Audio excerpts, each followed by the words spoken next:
Before we get into it too deeply, I believe we have a few little memories. Was it Mercy tonight? And who was the other person that was? Me, Mabel. Mabel and Mercy. You have little memories to share with us. Whoever would like to go first. I can go first.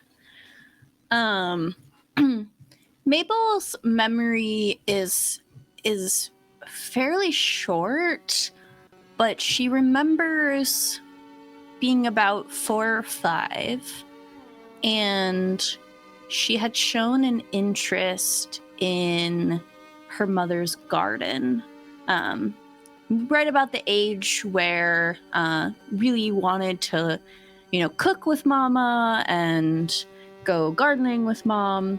And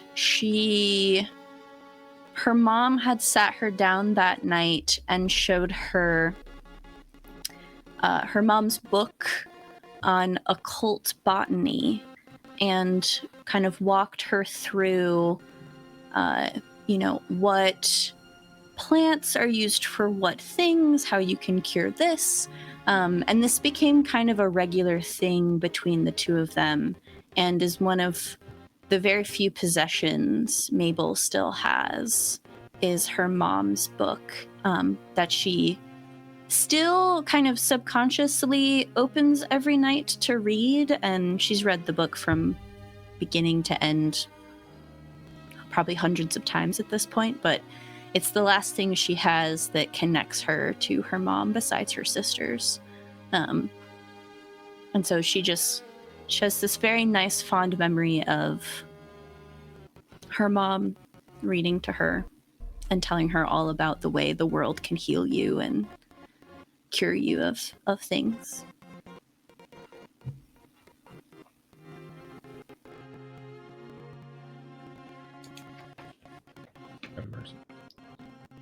Mercy's memory is from about 3 years before the adventures that we find ourselves on.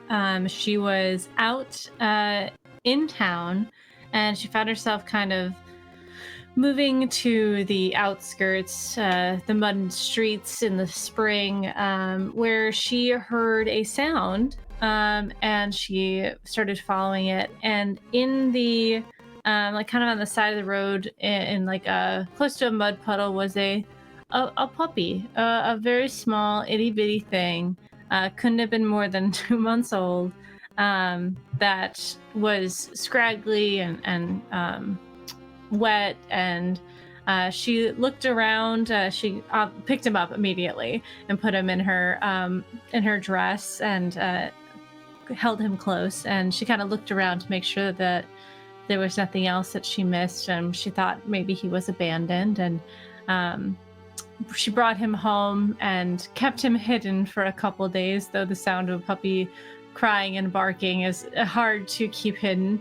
And he started growing, and he kept growing. And after a while, probably I think our sisters knew about him within the week. And then they all kind of kept him hidden for maybe a month. And then once he started getting bigger and bigger and bigger, we had to show him to Mr. Crane. And surprisingly, he let us keep him. So she called him Keeper.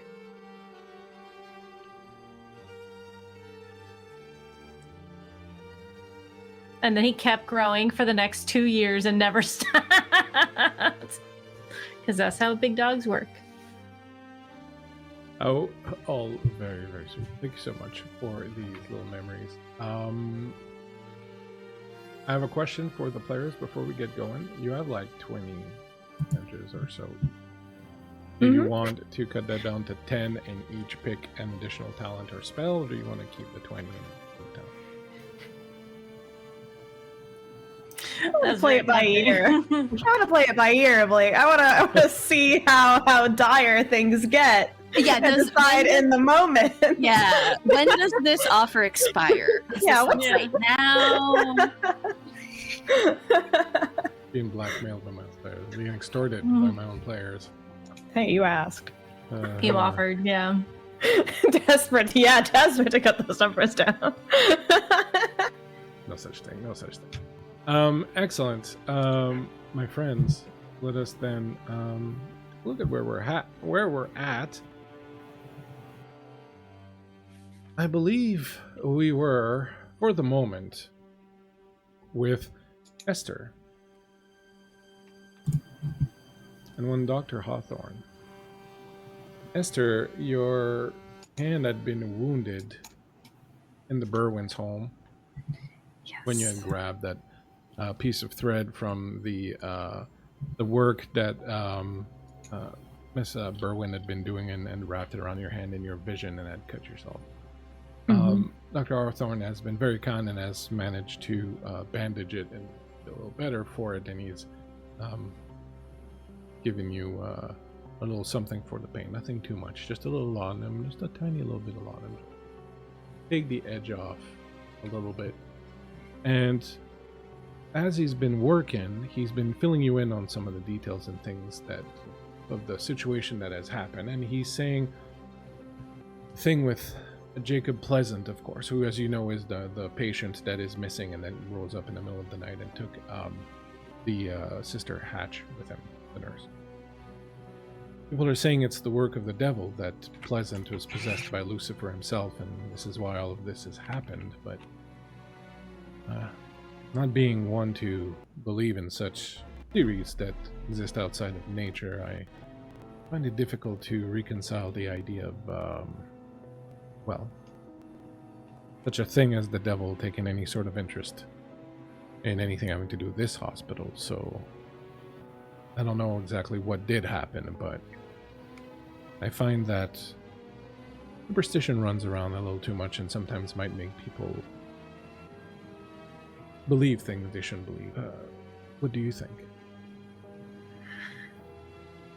I think my sister would be fascinated to hear about this particular theory.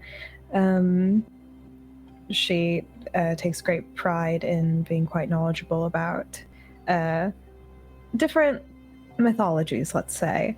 I find it unlikely, at the very least, that this man was possessed by the devil himself. I'm sure there is a perfectly reasonable explanation for what's happened. But so you are more a person of logic then? Reason, science? I trust what I can see with my own eyes and what my sisters can see with theirs. It's not out of the question that there are things that I cannot explain or understand. Many things of science were things that were once unexplainable if we were lacking the tools to do so. It's quite possible that the tools were just lacking to explain the incident that happened here. Hopefully my sisters and I will be able to provide some of those. But I guess that's perhaps is my question. Why you and your sisters? What has brought you here? Why have an interest in this at all? You all seem to be very smart, logical people.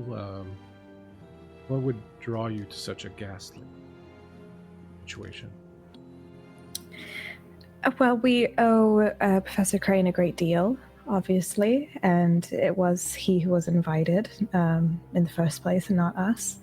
But the journey being too difficult for him to make at his age, we were asked to come, so we did. It matters to him, so it matters to us. In truth, I also thought it would be a good opportunity for my sisters to get out of the house a bit and see more of the world. We've had a bit of a sheltered upbringing, I suppose you could say. And this is quite fascinating if you do think about it. I mean, it's not every day that you hear about potential possessions or people forming an eye in the middle of a hospital room. It was certainly quite a sight. It shook me and shook Nurse Pritchard very much also, I can tell you that. I can only imagine. If I may be so bold, what of your parents and all that? Well, my parents are dead. Oh, I'm terribly sorry. Oh, no, it's no trouble. You didn't know. It's not an uncommon condition for many of people our age, I feel. No, but I could have inferred, seeing as how you referred to Crane as not a parent. He is the closest thing to a father most of us have ever had, so... As you say that, the crucifix that's on the wall behind him in the office, you see it sway a little bit, and it falls right to the ground, and it clatters, and he jumps up and looks around and goes, oh, God. Oh, it's just this thing. And he goes over and he picks it up and he drops it on the desk. Oh, Dad gave me a fright. Are you all right? And he comes back to you and he takes your hand again. Are you okay? I'm all right. It was just a cross. As you say that, Esther, it's happening again, just like it did that time. You see yourself, almost as if you're outside your body. You are writing a letter. And in this letter, as you're writing this letter, you see that it's addressed to Dr. Hawthorne. And in this letter, you are telling him how you know that he let a man die, a man who had come to him after cutting himself with an axe chopping wood whilst, admittedly, under the effects of alcohol, that the man had walked all the way from his farmhouse and come directly to Dr. Hawthorne's office to seek help. You know that Dr. Hawthorne hesitated, knew what he had to do, that a couple of sutures would solve the situation, but he willfully took his time, finding all his things, finding threads and the needles, and not calling for help. Soon the man passed out from his alcoholic stupor, and soon thereafter bled out. And you write to him in this letter how you know that he did this, because he knew that this man was a violent man, and that he was a horror to his wife and his children, but that perhaps it was not his choice to make, and that he took oaths.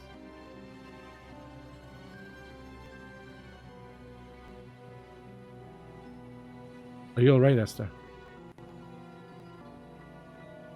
I lost you there for a second. I'm sorry. I have spells sometimes where I... Do you require smelling salts?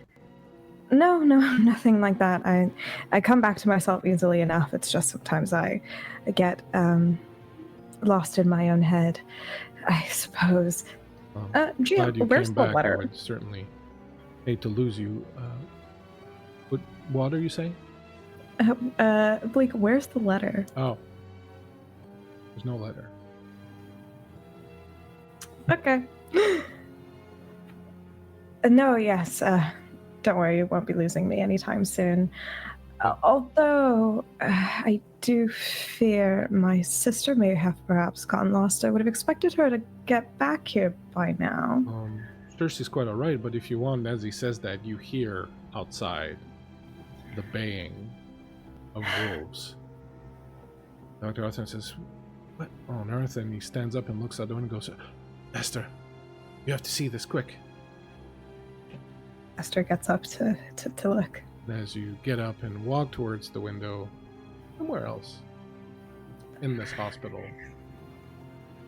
Mercy, your feet barely touch the ground as Dr. Bisha, the the man who runs this hospital, is half dragon, half carrying you towards a set of office.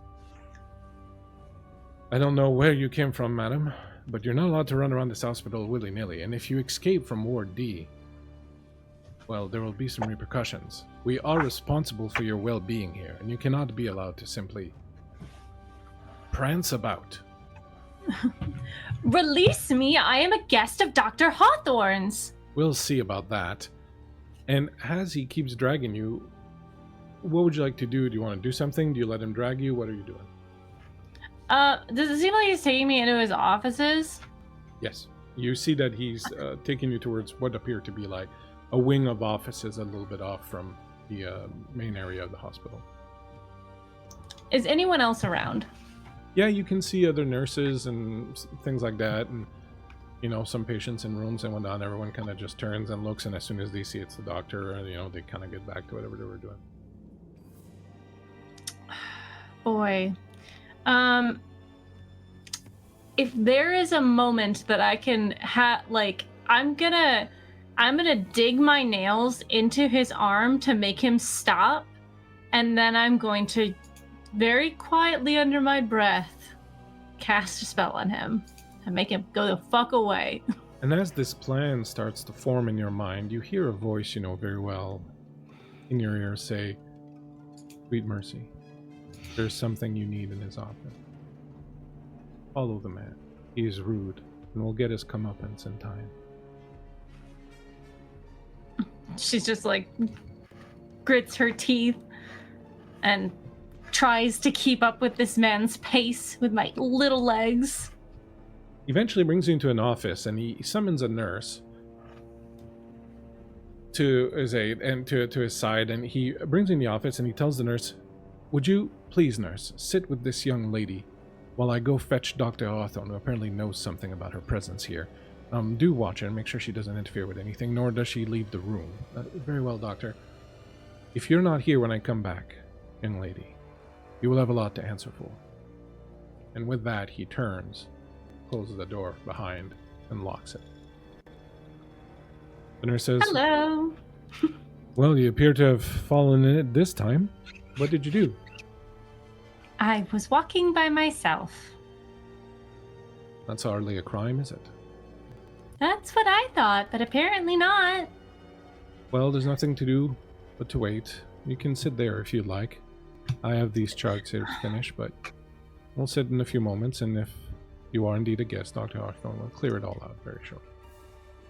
I think I'll stand. I've been sitting a lot today. The carriage ride over was quite bumpy.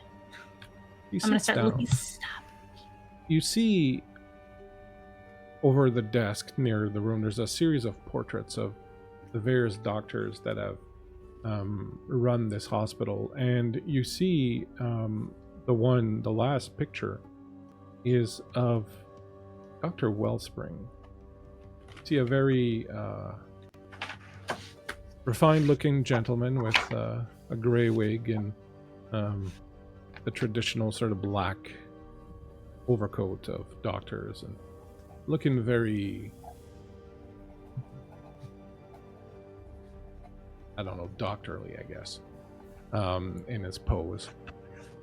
And as you're looking about, the voice comes back and says, on the doctor's desk, Sweet Mercy, beneath the papers, keys. Take them. Distract the nurse if you need to, but take the keys." Okay. Is there a window in this room? Yes.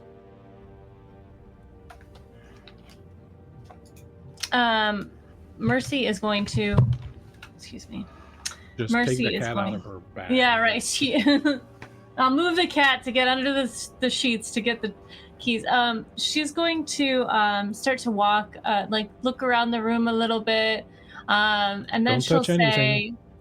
"No, of course not. It's not my office. Although I've heard some terrible things have happened here as of late. The disappearance of the nurse and the gentleman who possibly took her." A young lady should not be interested in such dastardly things. There were very dark, evil things, and you should not Oh, I be agree. speaking of them, nor be Oh. curious about them. Okay. Ma'am? I'm going to go to the window and look out.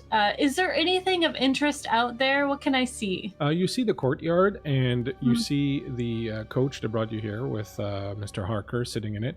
You can see Mabel and Martha walking arm in arm towards it. Both appear to be doing a little better now that they're outside of the hospital proper and are pointing at things and looking at things. Ma'am, if I may, those are my sisters out there, and that is the coach that I came in. If you just look, you can see them. It won't serve anything, child. Even if I look and even if I agree with you, the doctor will have to make his own mind. He seems to be quite the unruly man. Well, he is very demanding, but he is a brilliant surgeon, and he has done quite well. Brilliance should not allow you to be so rude. Well, I agree, but of course. Well, I mean, I'm sure you're just as capable and intelligent as he is. I do not have the same education. I'm but a nurse. I was taught by another nurse who lived here before, who was a nun, and I know a few things, sure, but the doctor is brilliant. He has studied everywhere and has vast areas of knowledge. Yes, but if you were afforded the same education, I'm sure you could have superseded him by now, at least. Well, aren't you brashing? Well, I am a practical person, and as we all know, anything is possible through the Lord. So perhaps if you pray on it, you know what? Let's both pray on it.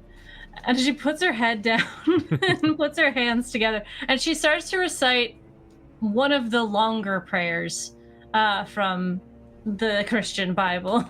Well, I'm going to have you do an empathy and manipulation roll. Okay. Let's go.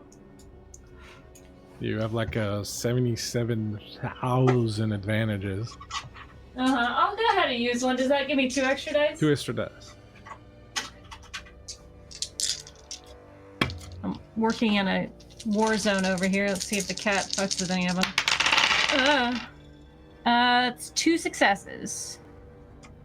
You begin reciting the prayer, and at some point, with a sigh, perhaps realizing that she's not going to get to actually work unless she placates you somehow, she also bends her head down and starts reciting the prayer, though not as fervently, perhaps, as you do. After a moment, you realize that she is quite absorbed with it. What would you like to do?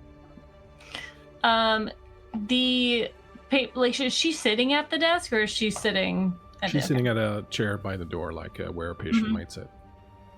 I'm going to attempt to swipe the key. Go ahead and make me a precision and stealth roll. Ooh, I'll go ahead and use another advantage, because that is not so good. Right? Okay. Thank you. You want me to use that dice instead, kiddo? There you go. 1 success.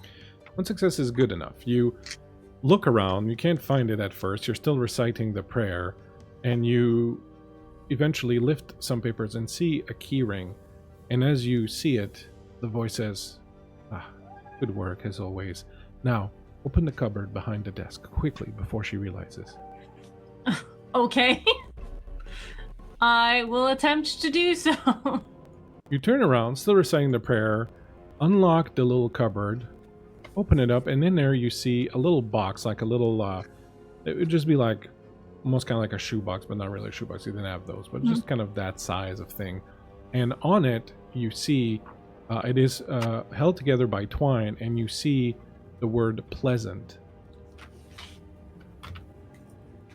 Okay.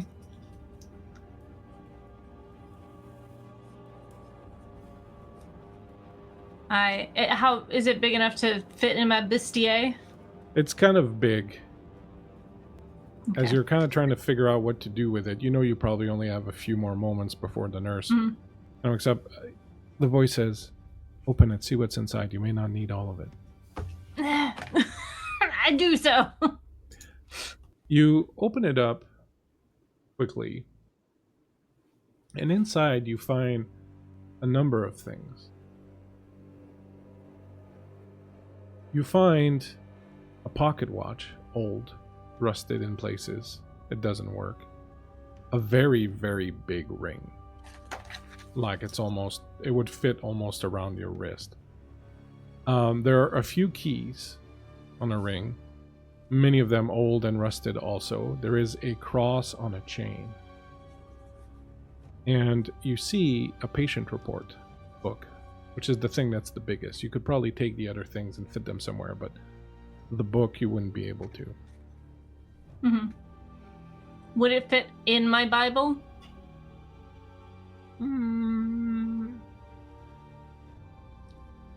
Sure. Alright. As you grab these things quickly and pull the thing in your Bible and put the box back, the voice says, "Very good work, Mercy. Your sisters are going to need you soon, and also mind how you recite this prayer." And as the voice says that, you realize you've been reciting the prayer backwards. And as you're reciting it backwards, the nurse is also reciting it backwards. And when you turn to look at her, you see that her hands have fallen limp at her side. And her neck is just kind of like this, and she's reciting the prayer under her breath backwards. Thank you, Father. Did I do that? Well, it wasn't me. Whoa. I didn't even know I could talk backwards. Cool. And as you say that, you hear from outside the baying of wolves and a gunshot that echoes throughout the courtyard. Hmm. What do you do? If she's incapacitated, I'm out. Bye. You head, you go by the window, you go by the door, what do you do? We're on the first floor, right? Yes. I mean, it'll be quicker for me to get out there to get to my sisters through the window, so I shall go out the window. All right, you try to open Pull up the my window. skirt and start to run. Absolutely. You slide out. Go ahead and make me a physique and agility roll. Okie dokie. Meanwhile, Mabel, Martha, as long as you have one success, you're good. Mabel and Martha, the wolves, eyeless, their orbits empty and glowing with a strange light, have begun moving towards you out of the mist that now surround you. As they begin approaching you, they let out chilling howls, and they leap. As they do, you hear a gunshot, a crack, louder than almost anything you've ever heard before, coming from right above you. One of the wolves is hit. You see blood spurting. You see the wolf tumble over and hit the ground. And the other one barely wastes a moment and is still leaping towards you. Mr. Harker, the driver, jumps down in front of you, and the wolf hits him, and the two of them go rolling off to the side together. And as you see this, and as you look and see both your other sisters, one of them trying to climb out of the window, the other one we're about to see what she's going to do, you hear a low growl, and you turn and you see the other wolf, the wounded one, is up and limping, but has crawled up to you and is now about to jump on you. In this game, players get to act first. So what would you like to do, the two of you? Actually, to begin with, you need to make me fear rolls. So you're going to roll either logic or empathy, whichever one you want. You know, tell me how many sixes you get. You need to get 2 or more to not to be frightened. Okay, I am blessed, so I will add that to my roll. Yes. In addition, you have a friendly with you, each of you, as you're with the other. You can each add an extra die to the roll. Okay. Since we have them to spare, I'm going to go ahead and just do an advantage. Not a bad Same. idea. Yeah. One.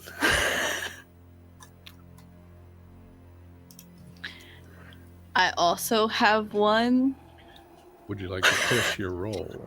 Yes, please. Yeah, might as well. You get to reroll everything that wasn't a success, including the if you used advantage dice, you can reroll those also. But you will take both take a mental condition. Do you already have conditions, by the way? No. I do not. No. Okay. I still only have one. I now have 4. You now have 4. Alex, am I correct in thinking you have Army Medic, right? I do. Right. Well, I would let you use that in this particular situation. So if you want to go ahead and roll 2 extra dice and hope. That's very kind of you. Thank you. 1. Excellent. So you have 2 successes also. Nope. still Just one? one. Just the one. Mabel, with your 4 successes, you are heartened in front of this thing, and you're like getting ready to step up in front of it. And out of the corner of your eye, you see Martha's eyes go wide, and she goes, no, and you see her turn around and claw at the door, trying to get into the coach. What would you like to do? First point of which mental condition do we take? You don't. So in this case, it can be anyone. In your case, it might be angry. You might be like angry that your sister is frightened. Yeah, Sports. You yeah. could take I think angry. I'll take angry. And I think Okay. Alex would probably take frightened. Sounds good. Remember, this gives you a 1 die penalty to all your logic and empathy tests. Yes.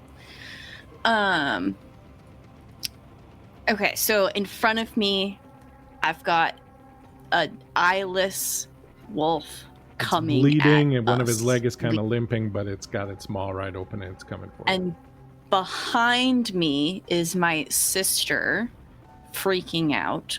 And Mhm. behind her is another hound attacking our friend. Mr. And then Harper, yes. behind that are presumably my 2 other sisters coming out of the building. Yes.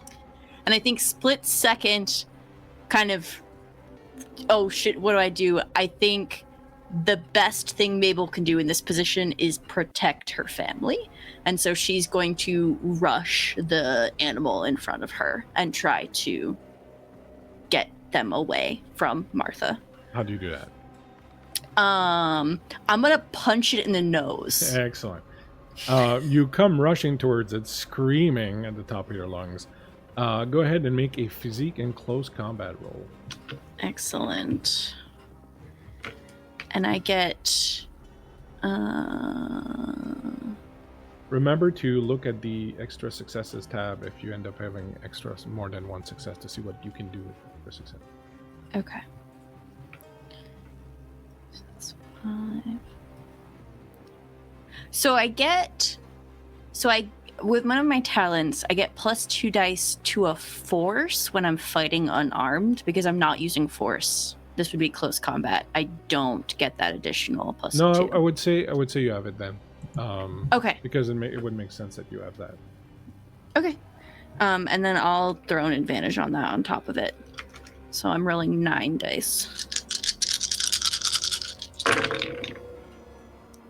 It's only 1 success, but a lot of 5s. So Okay. So for your slow action, you make an attack on it, and you punch it right in the nose as it leaps towards you, and you feel it kind of like kind of go like this, and some of its slobber kind of flies off, and it kind of skitters back a little bit, and you haven't hurt it much.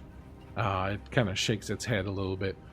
You get to do a slow and fast action. So that was your slow action. What would you do for your fast action? For a fast action, for example, you can draw a weapon. You can try to shout some words. You can turn around. You can manipulate a door. You can anything that's not like a complex Oh my god. Hey, thank you so much. Patrick, for the subs. Doling them out. Valorant also. Thank you so much, everyone. God.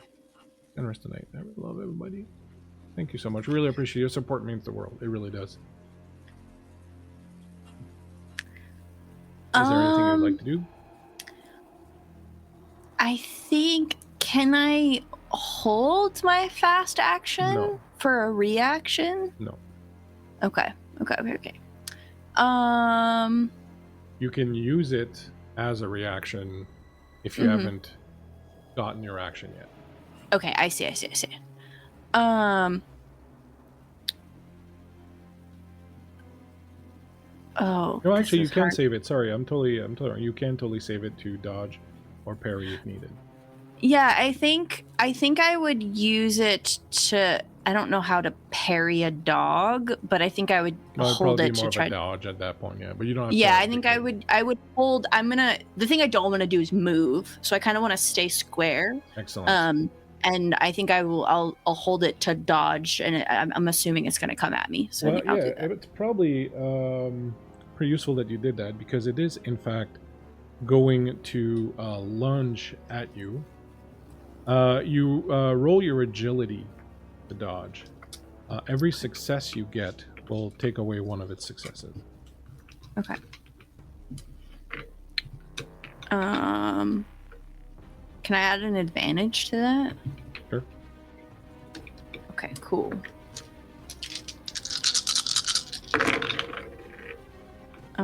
It's just one success. Okay, well, you know, that might be good. That might help.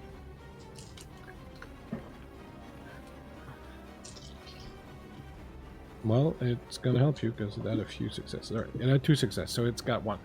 So it jumps right at you, and you go to dodge, and you kind of roll out of the way a little bit, and it kind of misses you, but it still clips you a little bit. Instead of its jaws kind of locking on your shoulder, it just bites through your bicep, and you feel the skin and your dress sleeve and the skin tear as this thing rips away at you. Blood dripping out of its mouth, and you kind of stumble back a little bit. Inside the hospital, Esther, you have now taken a look out the window, and you see what is going on. What would you like to do? The first thing I'm gonna do is try to get Dr. Hawthorne out of here. As this is going on, Dr. Hawthorne says, "Oh, Martha's been hurt." It's Mabel, but it's, you know, Martha's been hurt, and he grabs his little doctor's kit, and he's like, "Stay here. You'll be safe here. I'll be right back." And he starts heading towards the door. Of course, please. Thank you.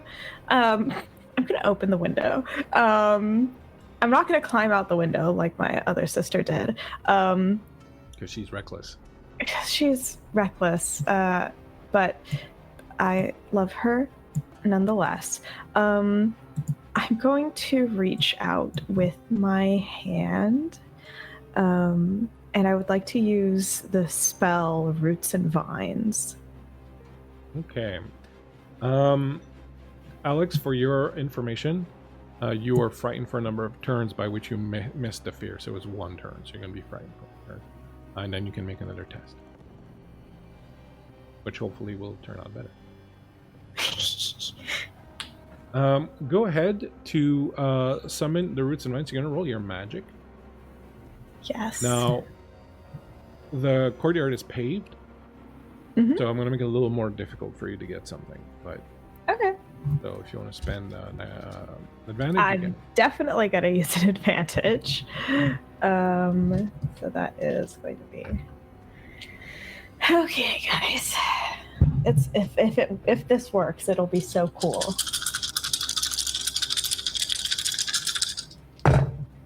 Okay, that is no successes. Would you like to push? Yeah, I'll push myself. Do you have any conditions right now? Do I still have wounded or do I not because of Oh, because the he doctor? treated you? No, you wouldn't have wounded anymore. Then no, I have no conditions. Very good. Thank you, Doctor. So, thank you, Doctor. Okay, that's much better in the sense that I have 1.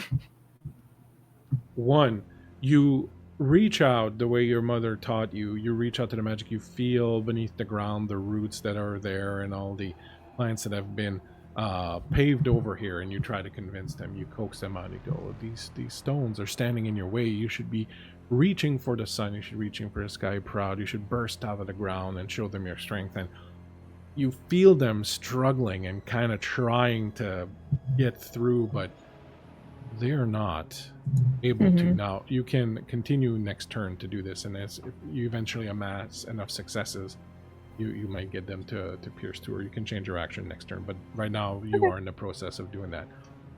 You pushed your roll, so you will take a mental condition. I took angry. I'm angry. Don't touch my sister. Mercy, you're climbing out of the window. You are turning around and facing this. You see that Harker's off kind of getting chewed on by one of the dogs. And Mabel also is currently being chewed by a dog, while Martha is trying to climb back into the coach. Okay, the coach door is open. Mercy is going to whistle out to bring out the guard dog. The coach door is not open. Oh, I thought she was going for the coach She's trying door. to get into it, but her action's going to come at the end. I mean, you can hold that action. You can hold your fast action and hold the guard dog. Well, there goes my plan. I'm going to move in as well as I can. How close can I get? You can get in range. You can get in there. Okay. It's not a big problem. Then I shall move up to the animal that has my sister, and I'm going to pull out a Star of David that I have. I'm going to go through my chains, pull out a Star of David, and I'm going to use my holy symbol as my talent to attack the Vaesen in close combat and deal damage. Excellent. Go for it. So you're going to roll your magic. Okay. I go ahead and use advantage on that. I'm so sorry. You have a religious item allowed to use inspiration, so you can use inspiration if you want, or magic, whichever you like. Right. Inspiration would be better for me, so I'm going to do that.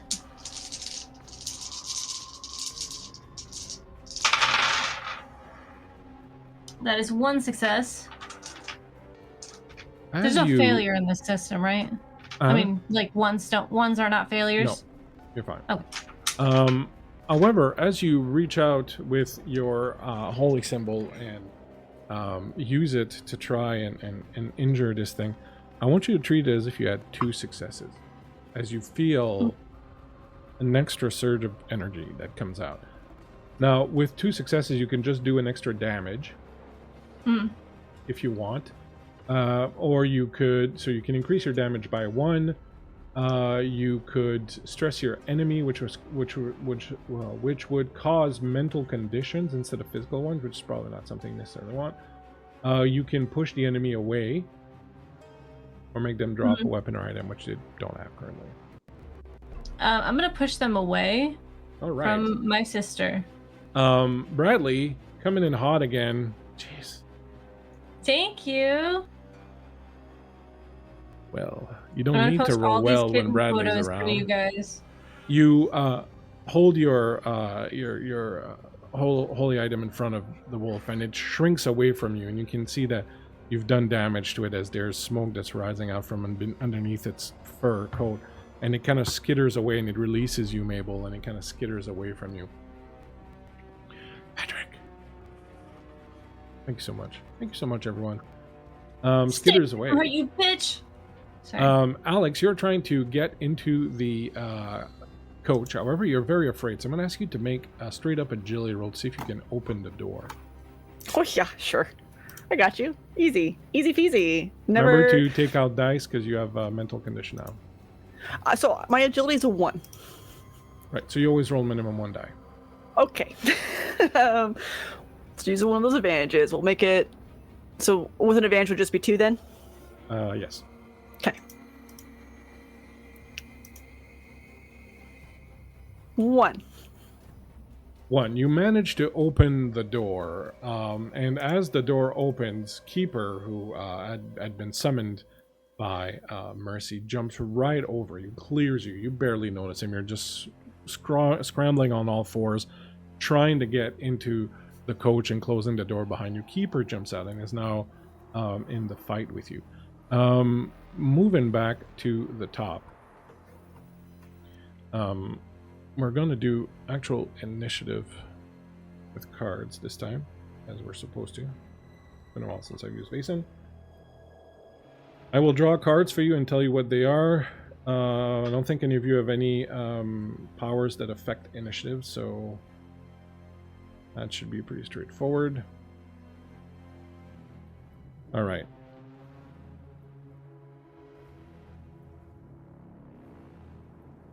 Mercy will go at 5, 9 for Mabel, 10 for Martha, 2 for Esther, 7 and 1 for the wolves, and 3 for Harker.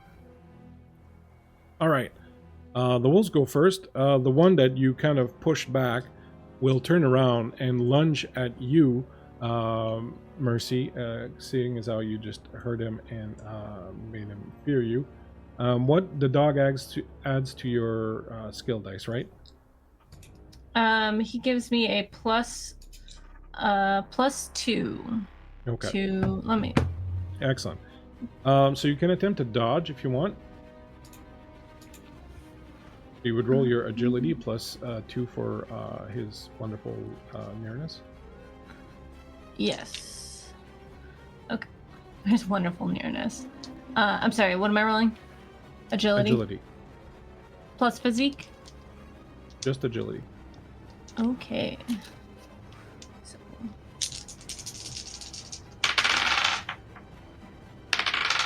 Just 1 success. 1 success. The wolf lunges at you and takes a very mean bite right into your leg. You take 2 physical conditions as a result of this, and it's just gnawing down on you, and it's trying to drag you down underneath it. At 2 would be Esther. You see this. You see Mercy go down under one of these wolves. I'm gonna cast it. I'm gonna keep casting my spell. I'm gonna try to Roll persuade magic again. these vines to grab this wolf. Go for it. I'm gonna roll magic again, and I'm gonna use an advantage again. And just to confirm, when we do skill rolls, it's the attribute and the skill. Not right? for magic. Magic is just magic. Not for magic, but just in general. Magic Yes. is magic, Yes. but everything else. Okay. Exactly. Cool. All right, that is 1 success. That's all you need. You needed a 2 total. So these describe these plants and whatnot, and they start coming out of the ground. And which wolf you're attacking? I'm assuming the one's attacking yourself. The one that's attacking Mercy. The vines have been sleeping beneath the ground, much like the things in this place have been dormant for a very long time, only to be awakened by something new. Esther lets herself sort of fade into the vines, her awareness, and they come up through what are first cracks and then become big holes in this cement.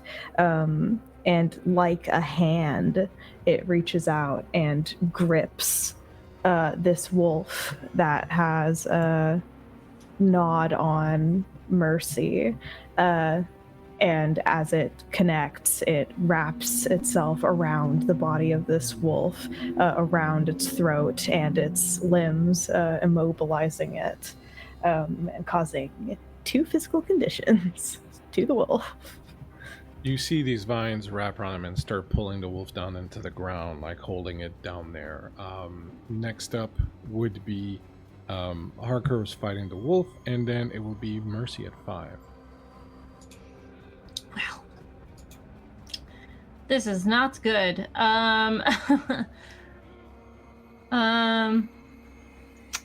I am going to use a spell as well.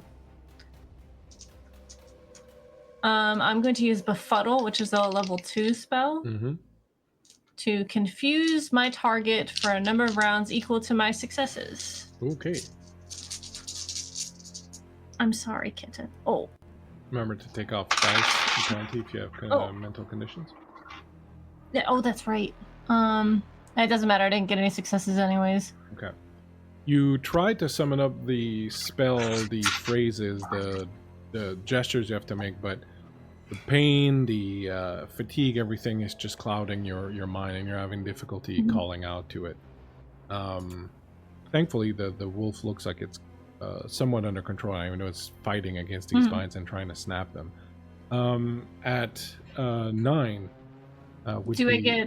I get 2 things, right? You get a fast action, yeah. Would that be commanding Keeper? Sure. Okay. I will command Keeper to attack. Okay. So, for future reference, if you command him to do something, you don't get the dice that he gives you, right? Because the dice assume that he's around you, helping you, protecting you. If you order him to go do something, he can, but he will not be able to get those dice. So it's because I just read use for vigilance and close combat, so it's either one of the vigilance or close combat. Okay. But that's because he adds 2 dice either to vigilance or to close combat. But that's your close combat if he's around you. Oh. But if you order him to go off and do something, then you don't get that benefit, but you can get him to do something. So it's kind of like the trade-off. Fair. Cool. So do you keep him close, or do you order him to attack? I'm gonna keep him close because I'm in the ouchie zone. Ouchie zone. He seems to want to go, but then kind of pulls back and is kind of circling around your legs and barking at this thing. Mabel.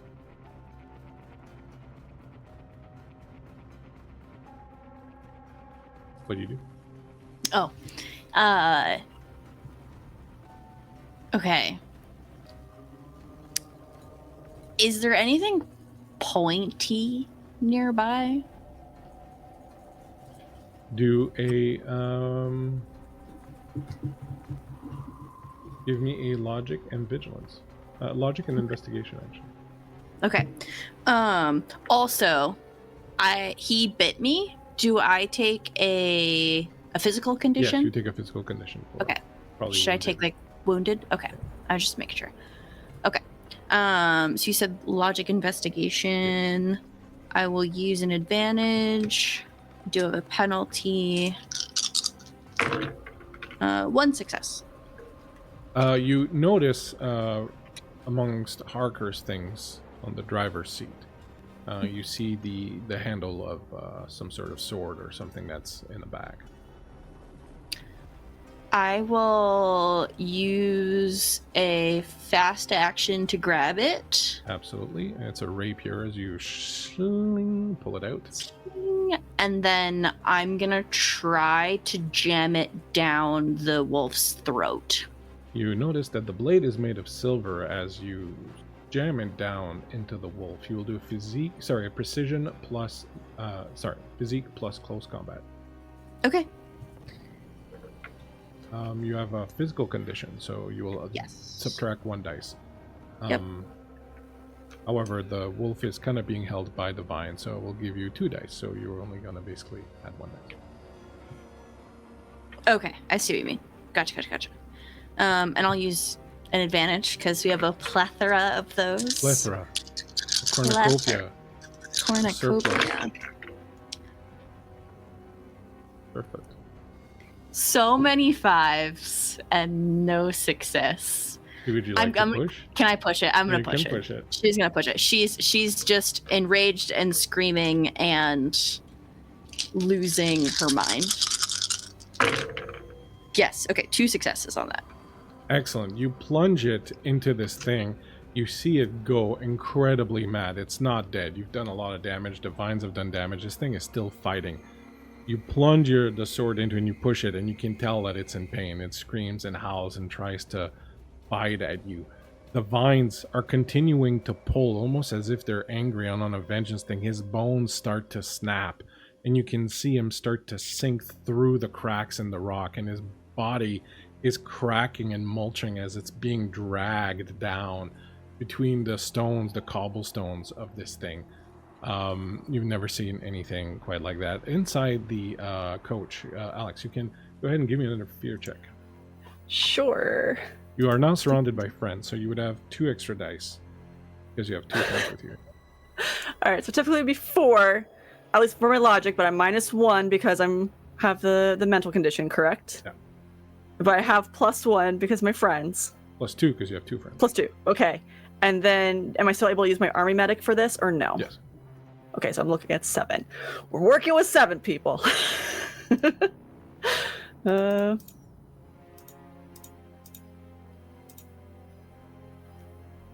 1.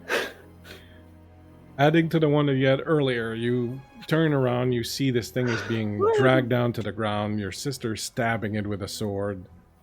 This heartens you, and you know, manage to find your courage again, and you do what? Okay, so I think what ends up happening as watching the chaos ensue, I actually get pretty fixated on Mercy and the bloodied shoulder that she has from the big bite. And I don't know, not that I'm a first responder kind of character, but at least the thought of like, okay, how deep is that? And going into the safety of that's enough to ground me, but I would like to try and cast a spell as well that's a Wound Eater. So that way the next time that there's someone who gets wounded, I can take that hit. Excellent. Roll your magic. Okay. My magic. 1. Excellent. That's all you need. So Yay! You succeed with that, and you are prepared to take the wound. Do you slip out of the coach? Do you stay in it? I think we're going to stay inside for now. Excellent. There's a lot going on out there. I can't contribute much at the moment. We're going to eyeball the scene, and it's for strategy, I'm sure. You eyeball the scene. You take in the scene. You see one of your sisters bleeding freely. Keeper's there trying to protect her. The other one's jamming a sword into her. You see that Esther is coming up from behind somewhere. You're hearing the bone snaps of the wolf as it's literally being dragged down into the ground, and it's yelping and yowling and just at this point whimpering as its body's completely broken and it's being dragged down underneath the cobblestone. You look and you see beyond them, you see the wolf that was fighting with Harker rear its head up, and blood comes out of its mouth, and then it looks at your sisters and it jumps at them, and it's going to target Mercy. Unfortunately, That's okay. it jumps for you. Now you have the wolfie, so you get to add 2 dice. You can make your attempt to dodge. Did you dodge this turn? I have dodged once, but is this a new round or is No, this the same? these things have 2 actions. Okay, then yes, I have already dodged once. Okay, so you can attempt to fight it off by using your physique and close combat, and you can get 2 extra dice from Keeper. Okay, so I'll have 3. -2 for your wounds. Yeah, yes. Yeah, cool. So 3 total. +2, -2. Ooh, 1 success, let's go! 1 success. It jumps, and you see its maw open wide, and it's coming right for your throat, and it bites. But oddly enough, you don't feel anything. There's no pain. There's nothing. In the coach, Martha, you feel suddenly your throat constrict and being ripped apart as these jaws grip on you and tear into you. You take 2 damage, take 2 physical conditions, as the damage that would have gone to Mercy is transferred to you magically. You rear back with blood just gushing from your neck. Mercy, this wolf is on your neck and kind of rears back and pulls off, but you don't feel anything. There's no pain. Back up to the first round, Esther. Yeah. Your spell is doing something you've never seen it do. No. You've never seen anything like that. There's a lot of anger in this place, I feel, has seeped into the ground a little bit, into the earth. And I'm just gonna use that to my advantage, I suppose. The spell is dragging this wolf into the ground, breaking its bones. I'd like to continue to do that because I really don't have much else that's particularly helpful. So I'm going to try to redirect the vines to a different wolf, probably the one. The other wolf? Alright, so make a magic roll again. Yeah, I'm so good at magic rolls, guys.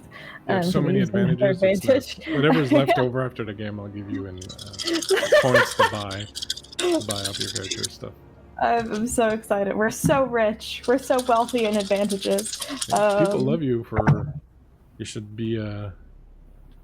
Hey, you'd feel well what? loved. That's 3 successes.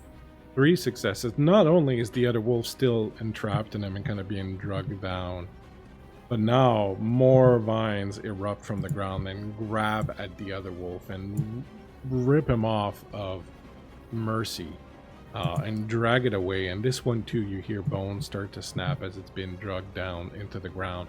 Mercy at 5.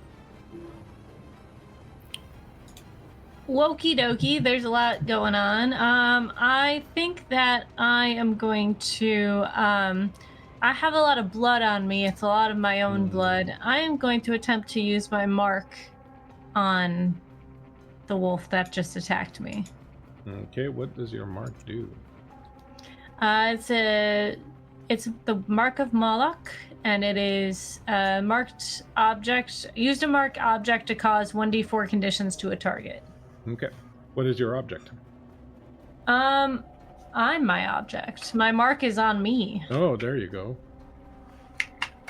I have little horns on my hips. So that's awkward when I have my checkout. Yeah. Weird little birthmarks I have there. Okay, come on. Make your magic roll. Okay. Sorry. So magic isn't affected by my conditions, right? It is with your mental conditions. Oh. It's a mental skill. 1. Okay. You have bazillion advantages. Yeah, that's true. I'll use one of those too. No, there's no limits to how many you can use in one action, but if someone was like, I'm going to use 40, I would probably say something. Just 1 success. Just 1 success is all you need. As you turn and you feel that burning sensation that accompanies using this this mark on you, right on your hips, and you feel that burning sensation go through you, and you watch, the rest of you, as the wolf that is being engulfed in these vines and is being pulled down into the ground bursts into flames. The smell of its flesh and hair cooking off, reaching your nostrils and making you gag as it's burning and being dragged into the ground. You watch as these 2 wolves, one in flames, both bones snapping, bodies being pulverized, are dragged down screaming somewhere deep, deep below into the ground. When they are gone, the ground is cracked, broken, the cobblestones overturned in places. There's a giant scorch mark where one of the wolves was. There's blood on the ground from a couple of your sisters that have been wounded. And you hear Dr. Hawthorne say, "Dear God, what was that?" Whew. What do you do? Crazed beast! Mr. Harker, are you alright? Arker appears to be wounded. He's on the ground and attempting to get up, but you can see that he's been quite savage and is bleeding. He's like, "Oh, you're right, ladies." And he's trying to get up. Oh. We perhaps could use some medical attention. Good thing we're at a hospital. I think I'm gonna be sick. And Esther's going to like drop down from the window, so she's hidden from view, and she's going to use her ability, which I almost forgot you gave me, Bleak. Butter of Witches. I can spew golden ichor onto the ground, which sprouts yellow gold colewort. And I'm going to harvest that colewort to pass off to. You hear? Okay, one of my so yeah, sisters. this was something your mother could do. Firstborn was. That was a trademark thing that Winnie could do. Mhm. You hear behind the carriage Esther just yarfing for all the worth of her life. Now, have you done this before? I think I did it. The first time I did it, it was an accident. I think it was probably Martha had accidentally really hurt herself on a blade when she was messing with something. And Esther had been so overcome by sort of the panic of my sister being hurt and the sight of blood and what looked to be bone that it just happened. So she hasn't done it very often because it's a deeply unpleasant experience. Yeah, you hear the sound of that. The golden ichor behind the carriage soon is blooming. But as you're doing that, what are the rest of you doing? Bravely stumbling out of the coach. Bleeding Bravely. profusely from the throat. So I got pressure on it. Probably. Dr. Arthurn comes running up. What on earth just happened? And he's like, starts to look at Mercy and then sees Martha and then goes over and like he's completely like, what the hell? All right. He's trying to triage. Yeah. I swat his hand away, like, and looking for my own bag. Like, I got this. It's fine. It's fine. You cannot practice medicine on yourself. Please let us go inside before those crazed animals attack again. Being inside isn't much better, I'm afraid. That's What is Michael? Oh, sorry, go ahead. I think she's the only one who still thinks she's in combat. And so she has ripped the sword out of the ground and it's kind of dragging on the ground as she's walking towards Dr. Hawthorne. Mm-hmm. And she grabs him by the throat and she goes, "Tell us what the fuck happened here." And there's just this blood craze in her eyes as she just witnessed all of her sisters just absolutely get throttled, and that's not okay. His eyes go wide and he goes, Miss Godfrey, this is very unbecoming. What are you doing? Let go of me, Miss Godfrey. I don't... and he's like trying to kind of get out of it without hurting you, without hitting her, doing something. What is everybody else doing? You, Esther, you're in the back, like pulling these words out of the ichor. What are you doing, Mercy? Mercy's going to move very quickly into in front of Mabel to get in between those two and say, Sister, everything's okay. Look at me. Hello, hi, I'm okay. It's okay. Put the sword down. He's a part of this. They hurt you. I don't think that he is smart enough to be a part of this. He looks like he's a part of this. I'm sorry, I don't even know what this is. Let me tend to your sister. You're also bleeding. Let me tend to your sisters. I like squeeze him just gently more. Esther, you Listen. come around. Oh, sorry, go ahead, Mabel. Listen. What is going on? I don't know what's going on. I don't know any more than you do. I'm You half out clearly of my do. mind with all of this. Now, I only know one thing, and that's how to help people. Now, would you please just let me help your sisters before one of them bleeds and dies out? I give like a blood gurgling giggle. I'm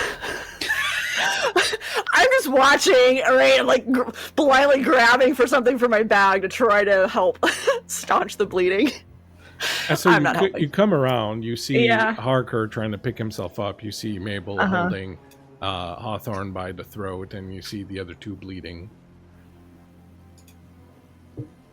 Mabel. Put him down. He knows something, sister. Put him down. He knows something, and Put I him don't down. trust him. Mabel, put him down. She'll just like the quick little squeeze before she lets go, just to like let him know that she means business. Look, I don't know what's going on any more than you do. I wish someone would explain it to me, but until someone does, let me do what I do best. And Esther, you're coming back and you get your hands full of these ichor dripping little things, but you'll, I guess at this point, Martha is probably the one that looks the most in danger because it's her neck that's bleeding, so he'll come over and start tending to you, and he'll be like, come on, sit down. Mabel, please, sit down. Martha, which one are you? It doesn't matter. Sit down. A little belligerent, but I'll follow instruction. Yeah, Mabel does not listen to him. Mabel don't give a shit about him. Mabel is looking at Esther like, you're in charge. Esther tells Mabel to come over. And she'll walk over to you specifically. Are you hurt? I'll be fine. She's got like blood down her side. She's clearly been bitten, but she's still dragging the sword along the ground behind her. Esther's going to hold out one of the yellow gold coal warts to you. We can trade. Eat this, and you'll feel better. In exchange, I would like the sword, please. Fine. But I don't trust him. She gives you the sword. I'm not asking you to trust him. I'm just asking you not to kill him. It was on my mind. I'm well aware, my dear sister. He has been kind, and he helped my hand. Look, he did this. Kind right? people can still lie, sister. Yes, well, I think there is plenty of lying going around already. So, eat your flour. You'll feel better. Mercy? While this is going on, Mercy, just before you get called on, you are staying there bleeding, trying to comfort Keeper, who's also trying to comfort you at the same time, and try not to bleed on him. You look up, and just outside beyond the gate, on the edge of the forest where the mist is starting to recede, you see a figure, a man dressed in buckskin leathers, standing just on the edge of the forest. His eyes are gone, they are just luminous pits. And he stands and stares at you. And he turns and slowly begins to walk back into the forest, and as he does, you remember this man. You remember from a night not long after you had left your mother's, out on the forest, the man that you met. A man that did not get to walk away.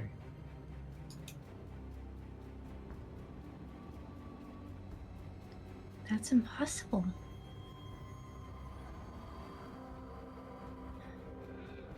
Can't be him.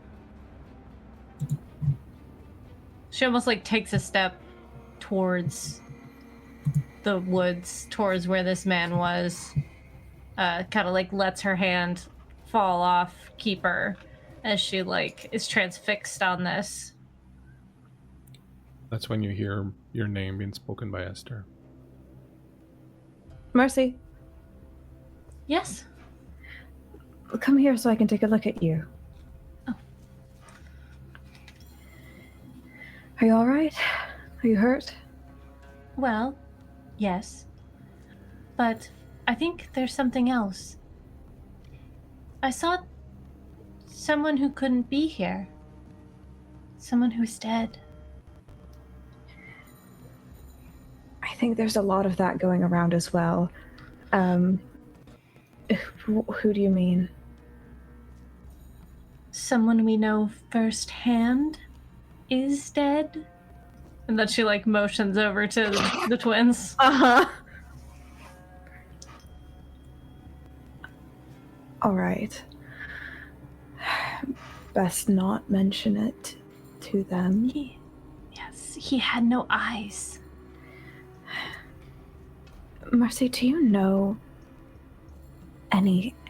is that any story, anything you know that has to do with this lack of eyes? It seems to be rather important. It seems to be part of all of this. There wasn't anything that I could think of off the top of my head, but perhaps with more contemplation and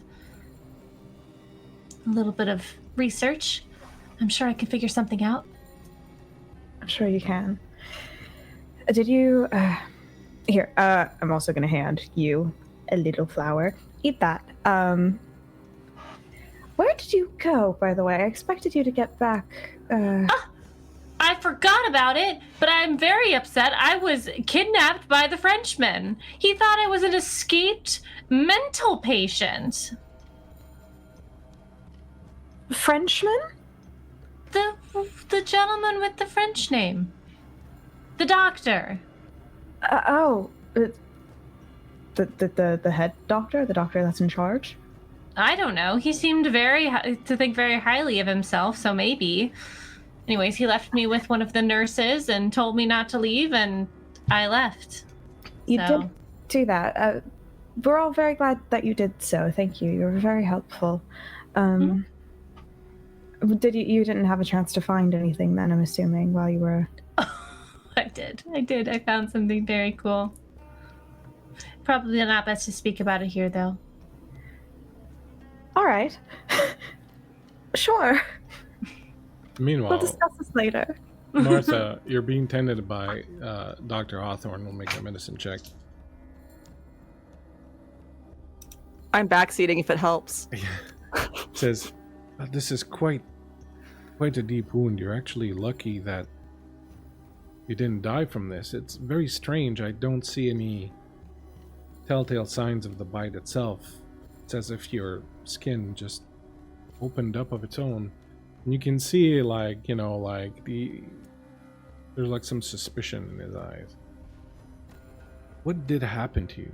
I didn't see a wolf attack you. I'm going to just try to distract. And the only way that I know how, and I go, him. what do you mean? And I'm actually going to try touching and like putting fingers into said open wounds. What are you doing? Stop, don't do that. You'll make everything worse. I thought you said you knew how to do this, and he pulls your hand away. Now sit on your hands. Sit on one and move the other one to like touch a different one. Just distraction. Don't worry about it. I'm just gonna keep it up. While that's going on, what are the rest of you doing? I think Mabel is just watching this doctor like a hawk. Mm-hmm. I'm So, gonna like, check keeps on giving you a Mr. side Harker. eye. Sorry. No, go ahead. I'm gonna go check on Mr. Harker. Mr. Harker is sitting on the ground, just watching all of this and just bleeding. Yeah. Ah, Miss Godfrey, are you okay? I will be soon. She starts like putting pressure on the wound. Thank you. It's okay. You're gonna be fine. I would say we should probably think about getting out of here. It seems a rather bad place. Perhaps we could reconvene somewhere. It's the Berwins, maybe, and, well, lick our wounds there. Yes. Perhaps we can call upon a doctor to come visit us at home. I'm afraid I'm going to need his help. I'm in a bit of a spot. Should I get Martha to come tend to your wounds? Martha appears to be bleeding profusely from the neck. Yes. Okay. And giving the doctor a very difficult time. That's expected.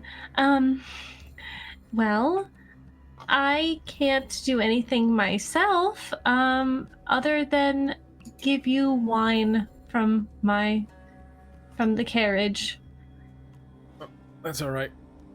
I think I'll wait a little bit on the wine. If you could help me, perhaps, and get me back in the carriage.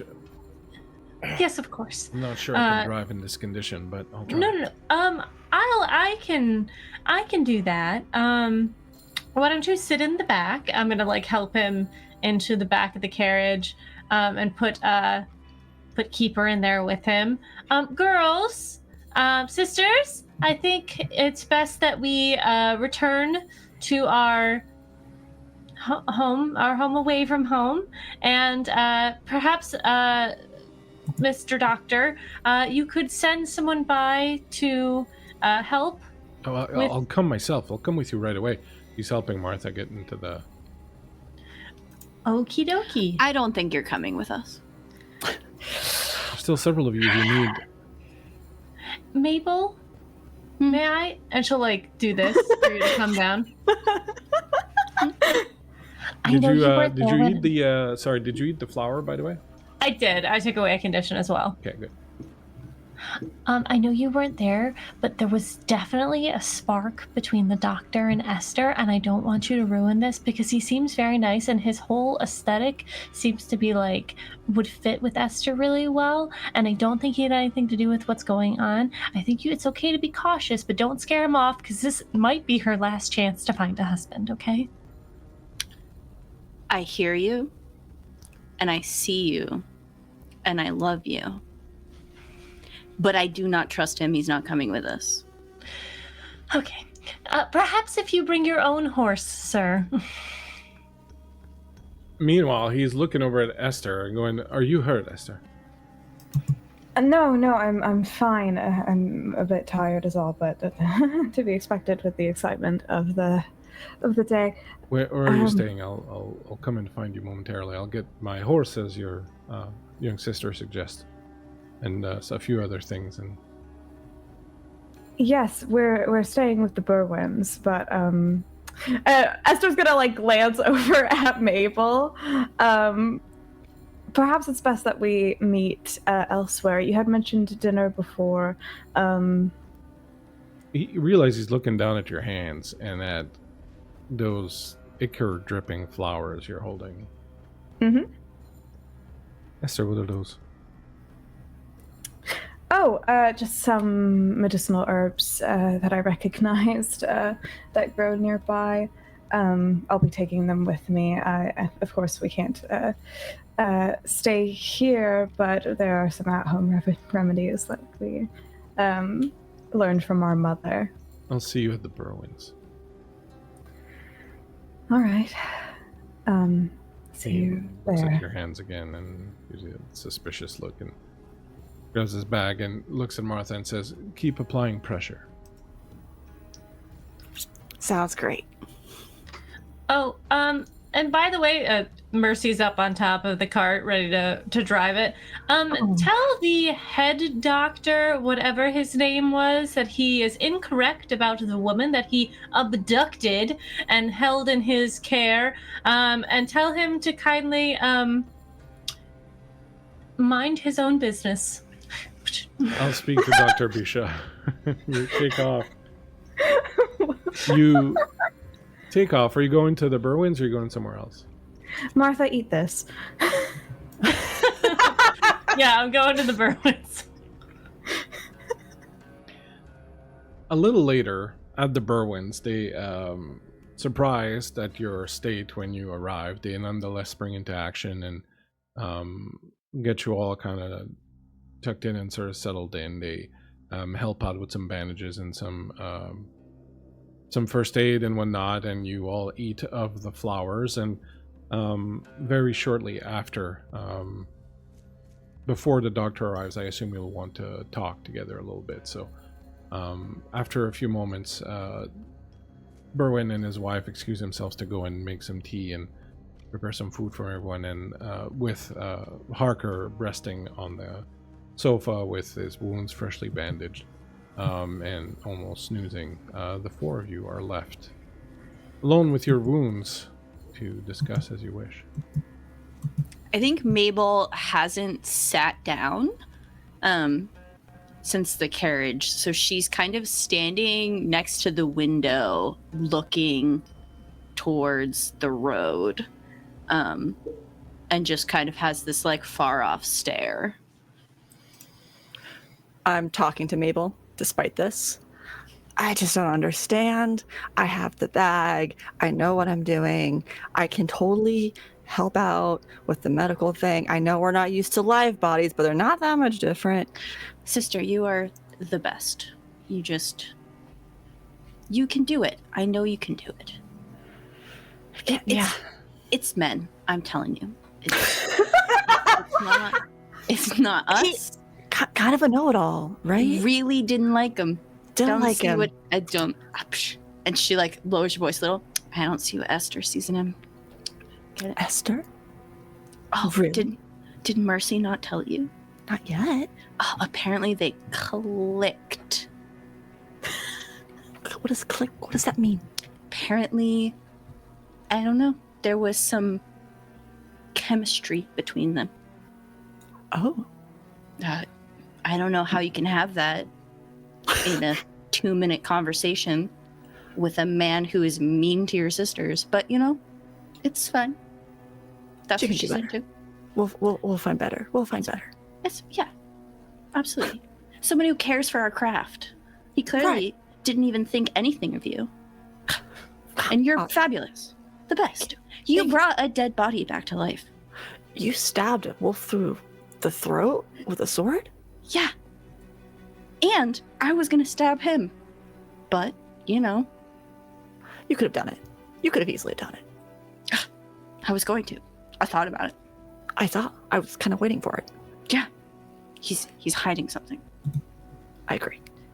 If the two of you are quite finished over there, we do have things to discuss. Mabel, can you please sit down on the couch or a chair? I'm fine here, sister. Thank you. You were bitten by a wolf. Yes. She's still like her like wounds are still kind of seeping through the. You're still bleeding. Really, I think, Martha, would you like to take a look at Mabel's wounds while she's sitting on the couch? An almost feral glance over to Mabel. Can I? For you, sister, anything. I'll take good care of you. Oh, I know you will. Just don't squirm. I will do my best. Thank you. Yes, I'm sure you'll be much better at it than I am. Right. So we're all fine, alive at least. That was not great.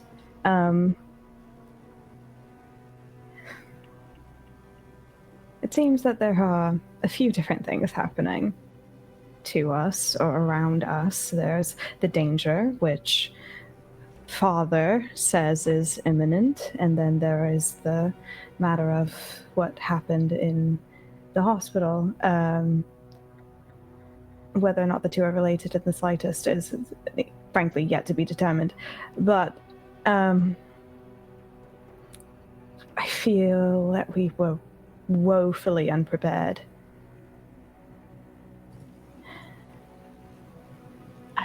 I don't know. I don't know how we could have been prepared for that. Yes, I think we were prepared, just not We were surprised. Yes, we were surprised. Did you at least learn anything? Oh, well, they think the devil did it. The matter of the hospital, they think that the man was possessed by the devil. Go on, Mercy. I found some things while I was in the head administrator's office.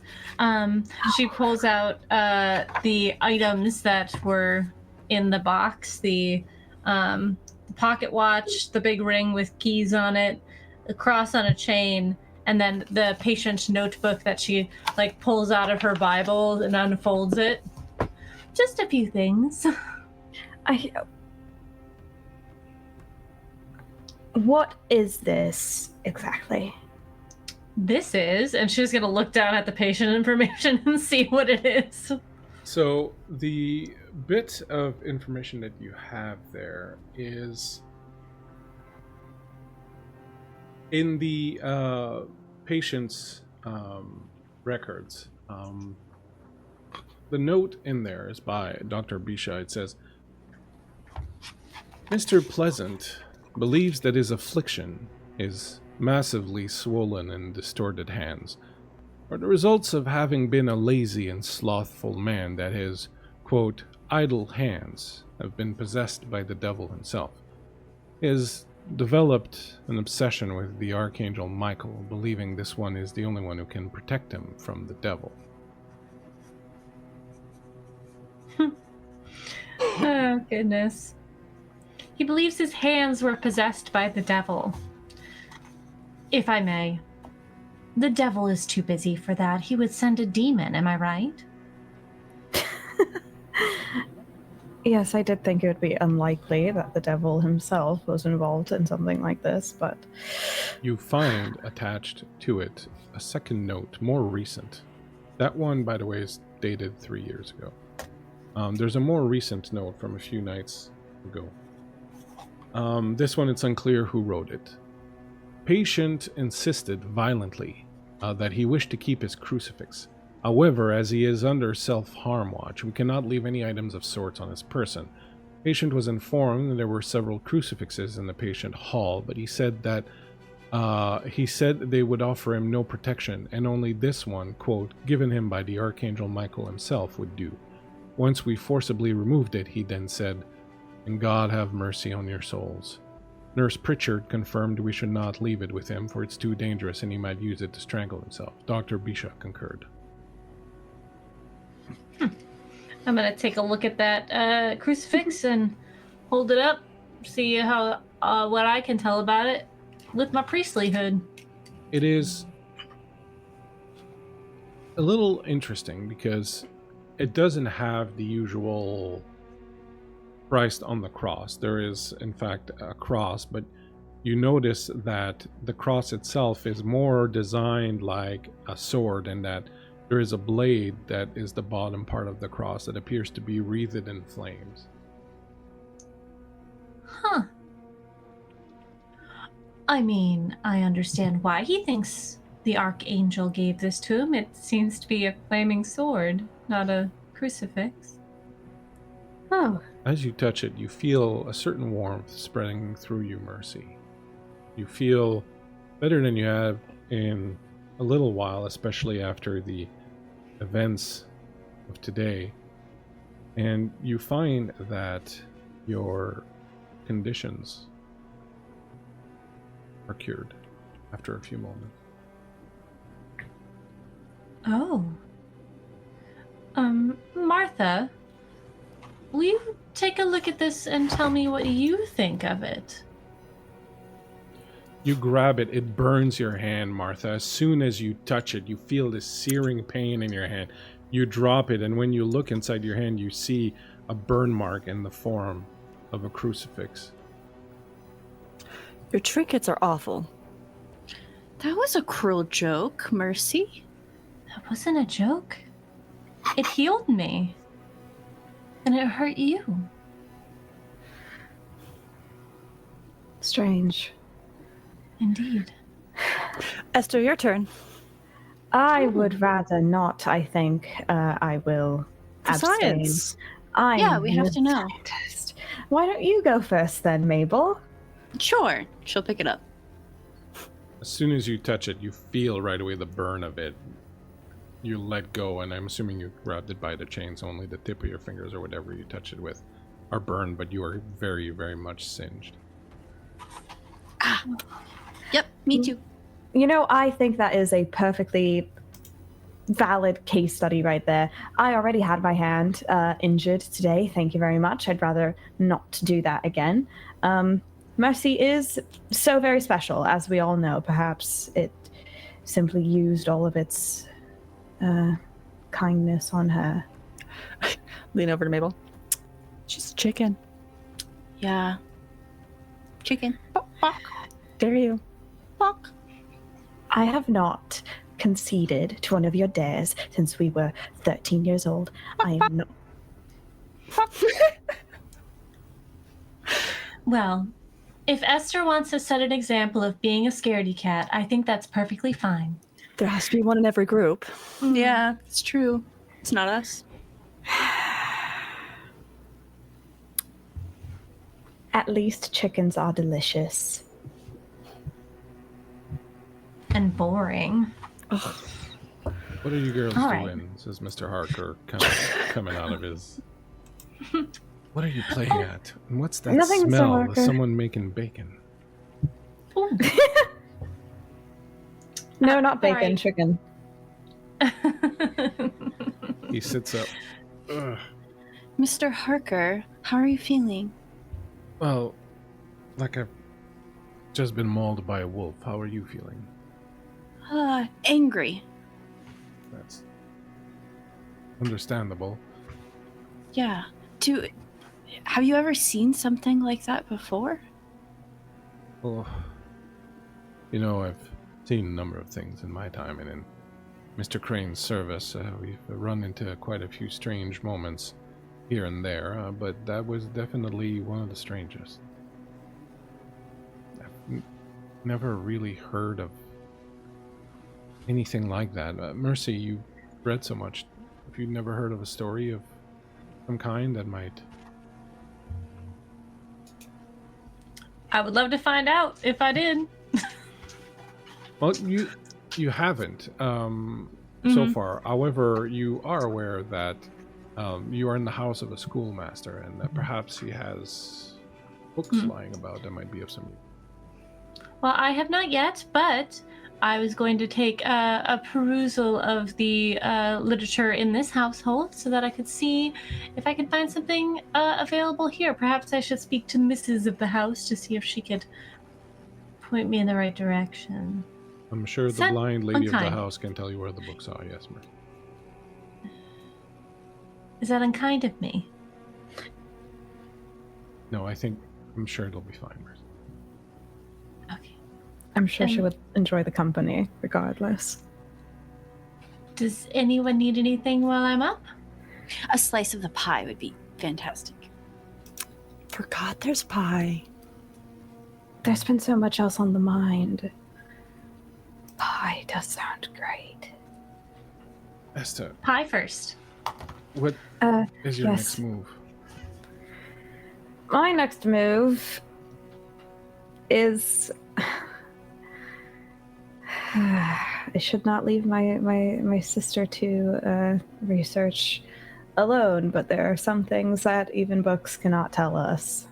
So, Seems this Mr. Pleasant is quite central to most of this mystery. indeed, I was hoping to speak with the nurse who witnessed the incident. Wasn't she taken by... Oh, Miss Pritchard, you mean? Miss Pritchard, yes. That would likely be a good point of investigation yes. also. Dr. Hawthorne said that she's been at home since that day, not feeling well, overcome by what happened. I had meant to go see her soon with him. I imagine she could do with the comfort of a familiar face. And being questioned about such a horrific occurrence. If I may, Mr. Crane's habits, when confronted with such mysterious occurrence, was always to start at the center, as he said, and work his way out. Start with whatever was at hand that was closest to the mystery, and progressively work your way through it until you ended up visiting or analyzing the further clues. He said that these types of occurrences, mysteries, tend to be like whirlpools. Everything of substance gets drawn to the middle and eventually swallowed. I certainly feel a bit like I'm drowning. That is very good advice. Thank you, Mr. Harker, as always. You're right. If this Mr. Pleasant is at the center of it all, he must have had somewhere that he stayed, a place he lived, objects, besides this cross.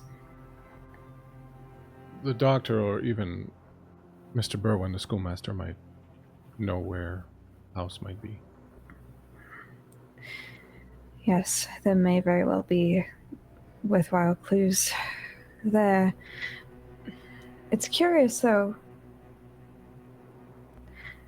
Where did he go after taking the nurse? A wounded animal always returns to its home.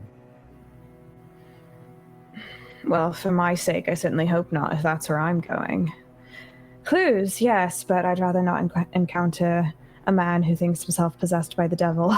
Well, make sure you immediately. bring Mabel with you. Well, I would certainly not go anywhere without at least one of my sisters. And if you're about to encounter dead bodies, Martha might not be of surplus. She might be quite useful also. And Mercy has a knack for, well, discovering things. I certainly would keep the four of you close together. I don't know that I'm in any condition to accompany you, but... No, Mr. Hawker, you've certainly done enough. We would not want you to be hurt. Again, or more for our sakes. We've got this, don't we, girls? Bells and whistles. Toot toot. He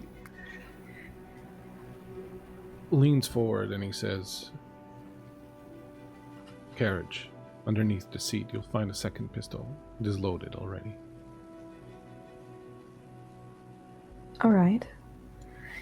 Thank you. Meanwhile, upstairs, in a small room with the professor's home desk and a fairly interesting little library, rows upon rows of books stacked around the little room.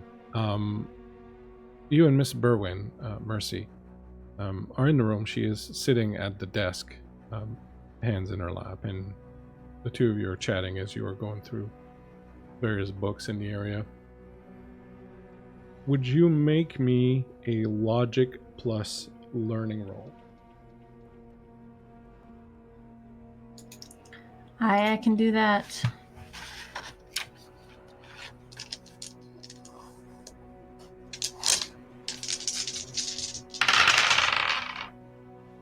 Three successes.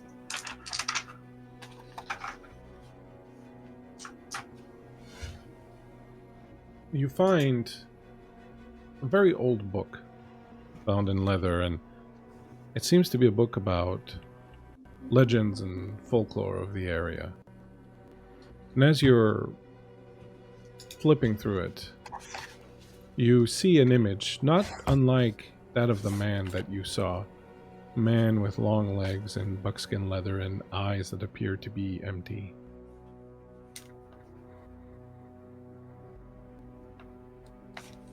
As you read, Josiah Barley, Longshanks they called him. He was an infamous poacher around these here parts. People say that when he got bored, he would even on occasion hunt people for sport, but that was never proven. They say he feared retribution from nature for his poaching. They say he sometimes felt like the trees were whispering about him, or that the animals judged him with their stare. He would even blind some on occasion with his knife when he could, to avoid being seen in his misdeeds. He disappeared some years back, probably got his comeuppance from Mother Nature herself. But to hear people talk, he's still around. They say when you see a blind animal roaming around, it's Longshanks that's been prowling about.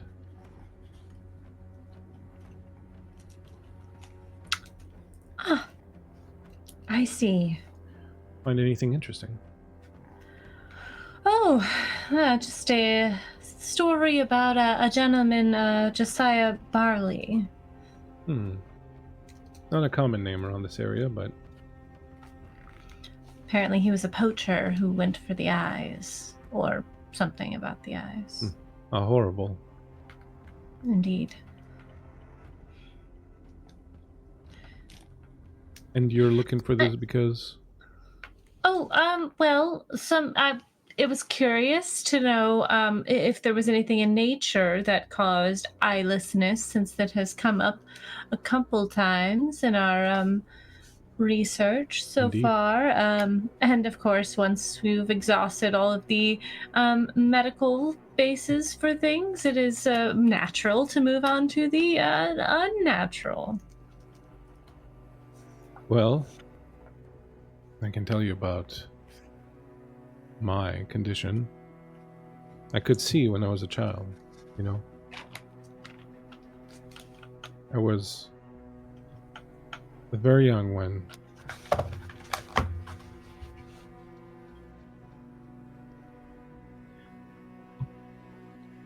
there had been a disease running through some of the animals in the area. When they were buried, men would throw lye on them to destroy the carcasses, eat them away so that they wouldn't poison others. I was with my father. One of our cows had died, and we had brought it to the neighbors, Mr. Stan, who was burying some of his own cattle that had perished to this disease. And as Mr. Stan and my father were throwing lye, the shovelful my father cast was picked up by the wind.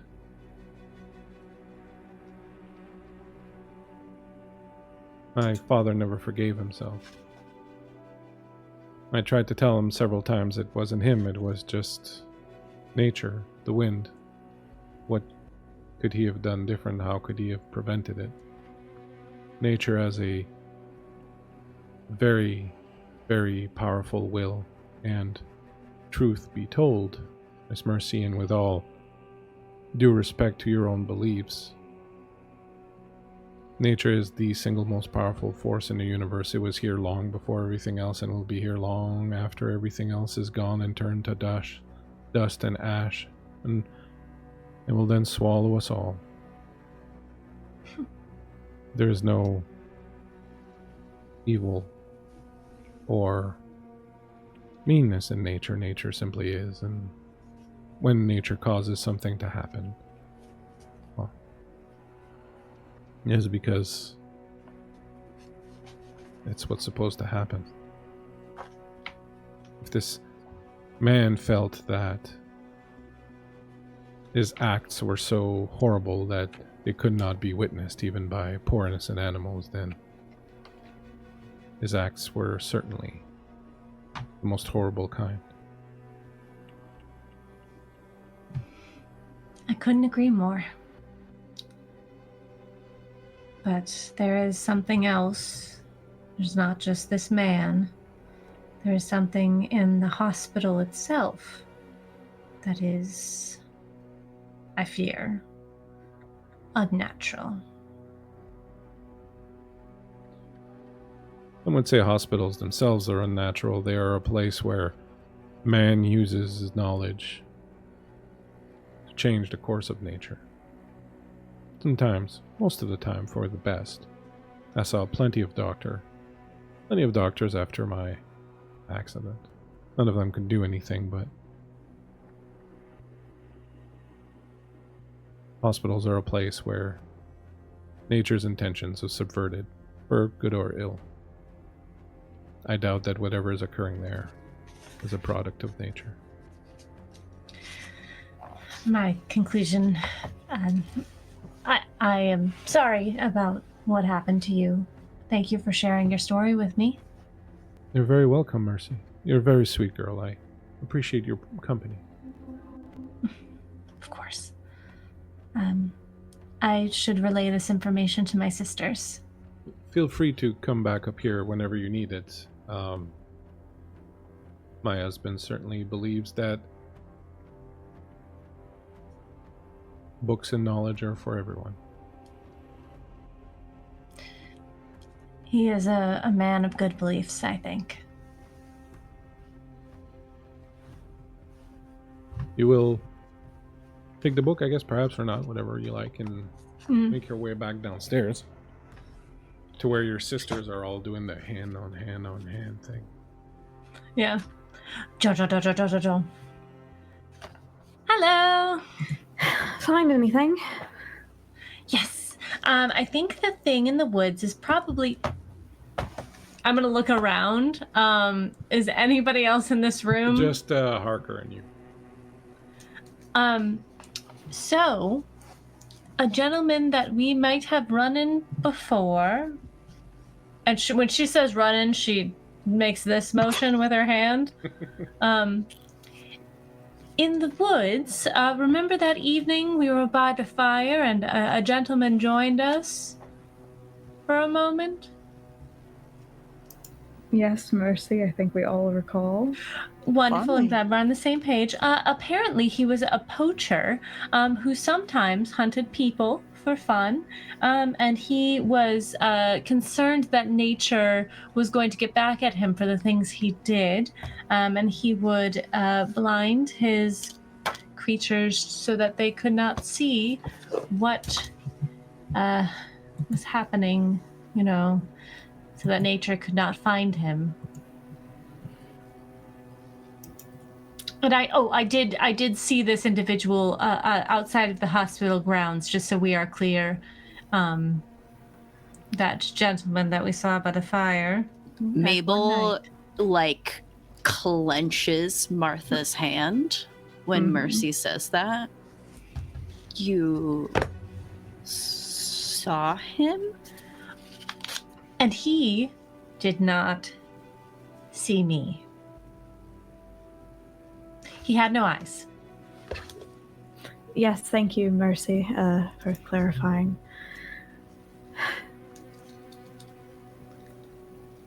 Right. That's not good. That's not good. That's pretty not... That's bad. Well, it's not the worst thing. If he is not of the living anymore, he should be easy to banish in one way or another. And we know the catalyst for all the other creatures with these afflictions. Yes, we do. That will solve one problem at the very least. Sisters. Yes, Mabel, my dear. And Mabel starts to get agitated. I have a confession. Yes, darling? I didn't want to upset you all, because I thought it was in the past and we were moving on, but, I've been seeing him.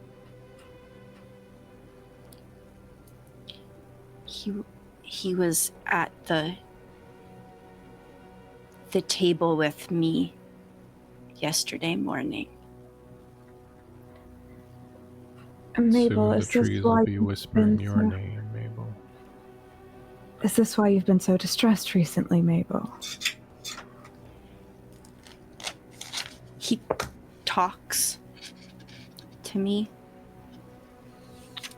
And I can't tell him to stop. I mean, I do tell him to stop, but he keeps talking. What does he say to you? It's all right.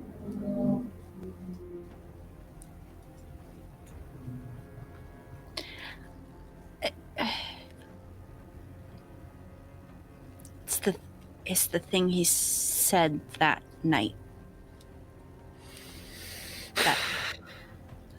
That upset me. I don't like keeping things from you all. I wasn't trying to hide it. I just didn't want to upset you because your job was going so well and things seemed really good. Dad was talking to Mercy and Martha brought a man back to life. Everything felt like it was good and I didn't want to ruin it, and I'm really sorry I didn't say anything. Mabel, you have nothing to apologize for. I'm sorry that you have felt as though you need to suffer in silence. You are our sister, and I think I speak for all of us when I say that we care about your happiness, and we want you to be all right. You don't need to worry about upsetting us. We're more upset by the fact that you're not all right. I feel responsible. It's not your fault. He was a bad man. I'm gonna sit down next to Mabel and grab her hand, put it in mine. The things that he did, any man of corruption like that is susceptible to a number of bad things that could happen before and after death. And the fact that it came at the hand of whomever it did, whether they be looking over at Mr. Harker, a strong woman protecting her own, or a man protecting his own. And I think, is the better way of things. What if me not saying anything caused this? It did not.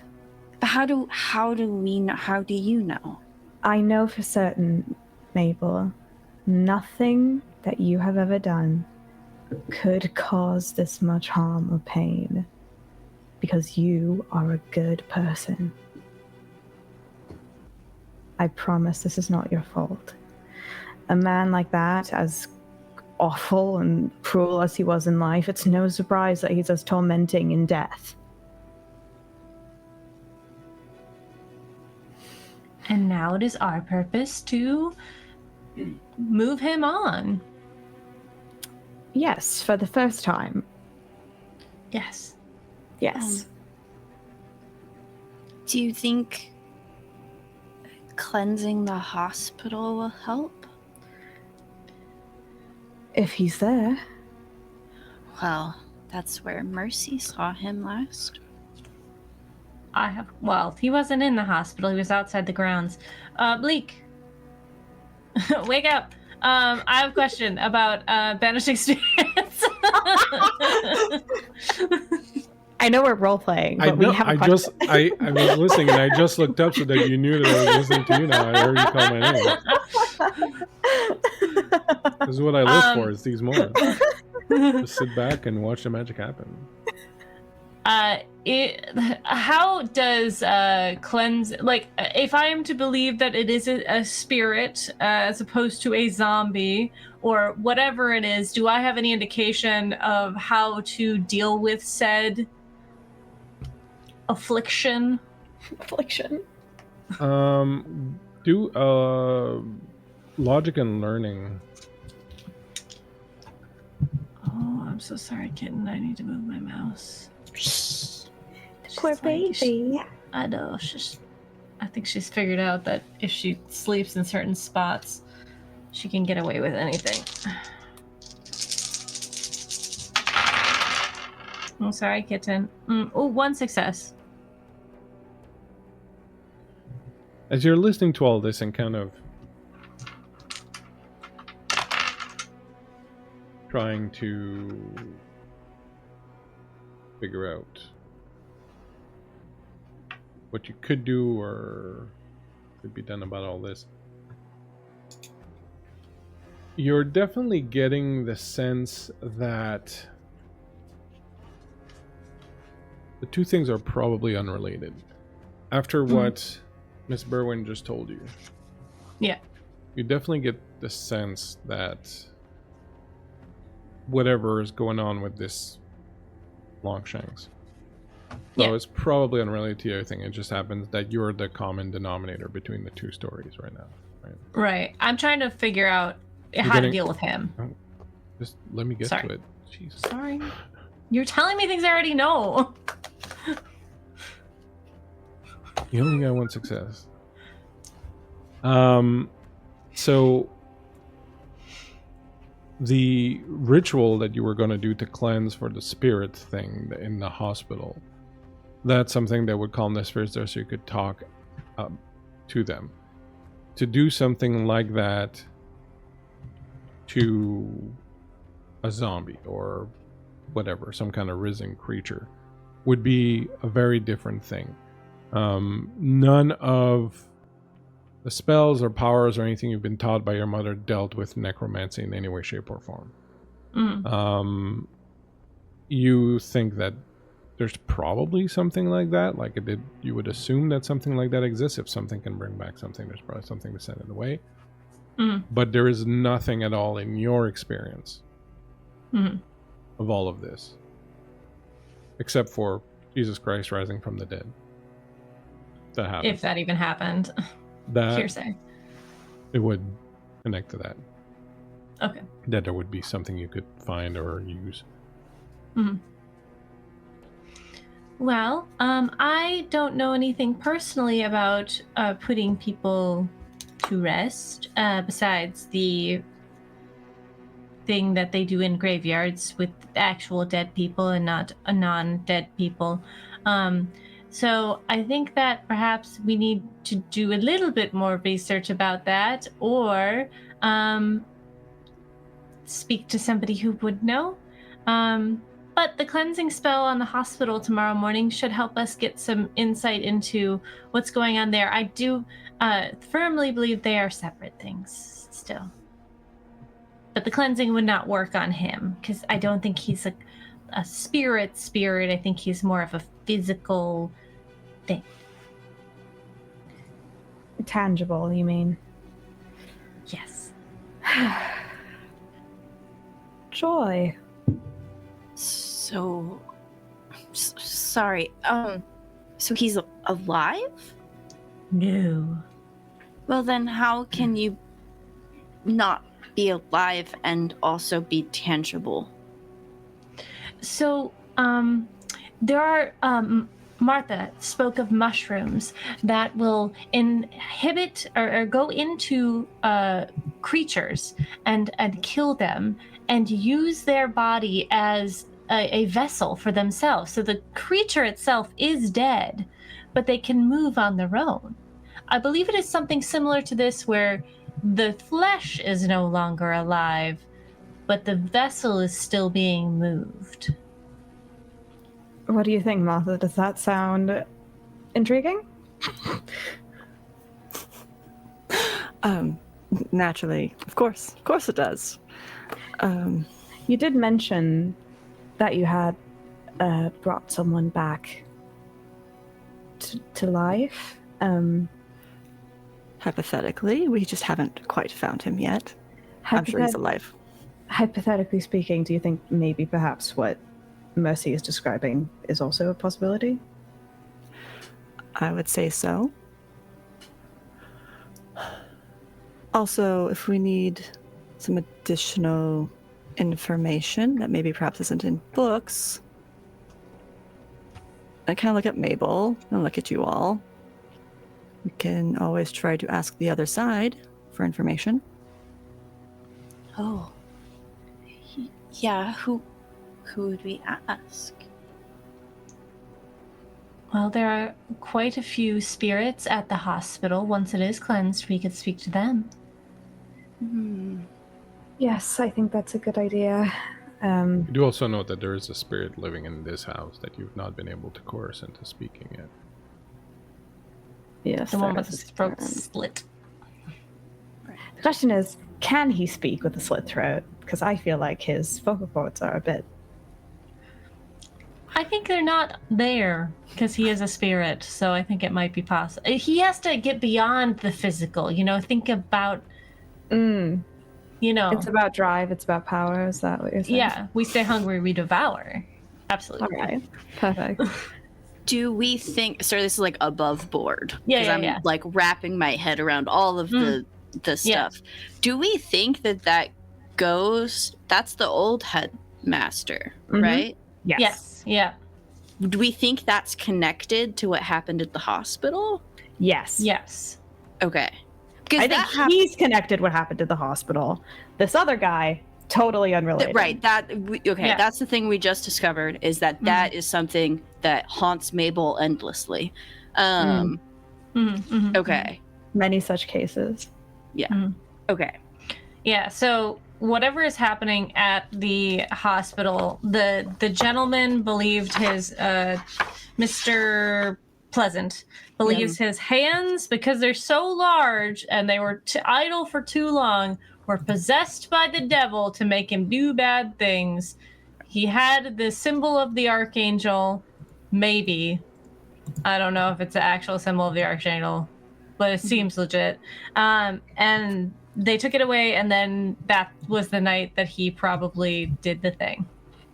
So he abducts the sister, and we don't know where they are, but maybe we go to his house. Maybe that's where he is with the sister. And then after that abduction, I wrote that the patients then did some weird fucking shit at the hospital. We still haven't quite figured that out yet either. Yeah. But there is a connection between that and the headmaster dying. That's the part that I'm confused by, and maybe I missed something. Because the headmaster was investigating the hospital and was writing a book about the hospital. Ah, okay. So he died recently. He died right before the current headmaster, whose house we're staying in, took over. Yes. Right. Yeah. 2 years ago. 2 years ago. Yeah. Did we get the manifesto? Not the manifesto, the manuscript? You got some of his books, but it was clear that some were missing, and some notes had been taken away. Yeah. Right. I remember that. So the events of the hospital, that happened a couple years ago, or that was recent? That was like a few nights ago. Right. So then what was he investigating? We don't know. But he got killed for a reason. You do know what he was investigating. We know what he was investigating. I'm currently trying to put my puzzle pieces together. In the section of the book that you did find from his journal, which is posted in your chat, it has come increasingly to my attention that Dr. Thaddeus Wellspring, late of Providence and lately of even more obscure residence, was a man whose pursuit eluded the comfortable boundaries of natural philosophy. His name, once spoken with admiration in the halls of our learned society, has grown whispered as though those who utter it dare not be overheard. Reports, fragmented, contradictory, yet persistent, speak of experiments conducted at unseemly hours, of strange emanations from shuttered windows, and of sounds most unnatural issuing from beneath the floorboards of the hospital. I have made inquiries amongst his former colleagues and found them reluctant to speak. Their evasions, I believe, speak more eloquently than any confession. There is something awry, something unwholesome in the wake of Dr. Wellspring's endeavors. As my own years of teaching draw towards their close, I find myself possessed of a singular purpose, namely to uncover the truth of Wellspring's present occupation and the nature of his infernal inquiries. I have begun assembling what fragments I can, letters penned in haste and never sent, ledgers with portions redacted or burned, and the testimony of a stonecutter who swears he delivered sarcophagi, not coffins, to the doctor's estate. Upon my retirement, I intend to retire fully from academic distraction and devote my energies to a full and unflinching treatise on the matter. It shall be no idle speculation, etc., etc., etc. Dr. Wellspring passed away nearly a decade ago and was replaced by Dr. Bischoff.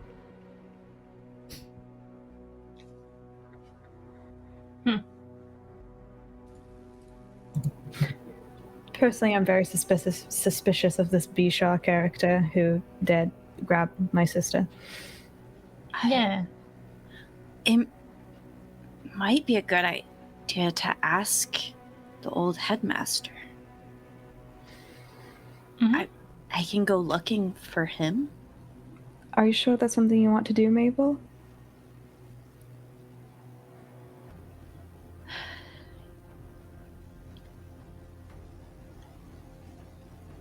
I think I can handle it. Okay. Well, I'll be with you. You're not alone, alright? Okay, we'll talk to this headmaster. We'll, depending on how things shake out, we'll go investigate Mr. Pleasant's home, do the cleansing in the morning, and hopefully have this all sorted out by tomorrow.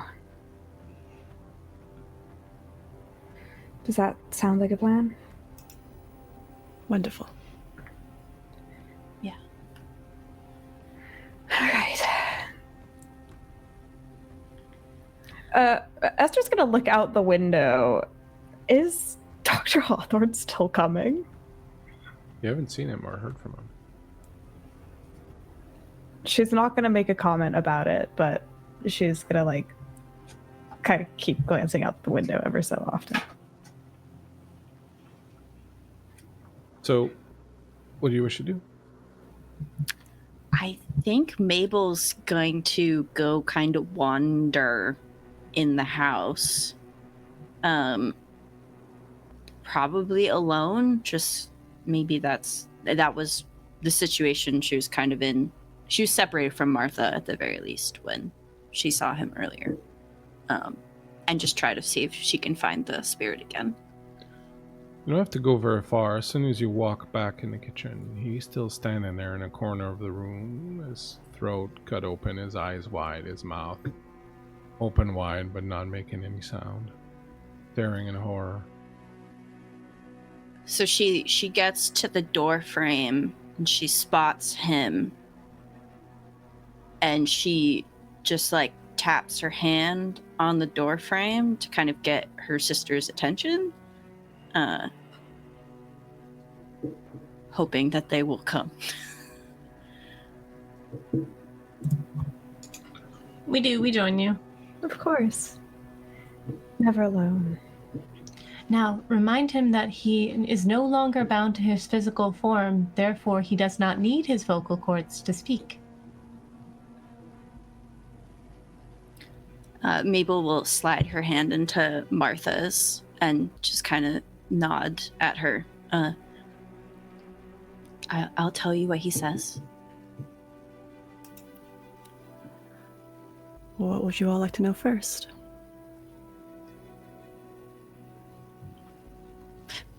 Who killed him? That's not a bad starting point.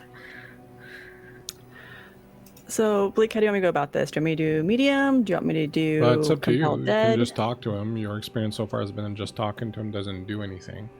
With medium, you Right. could ostensibly force him to talk to you.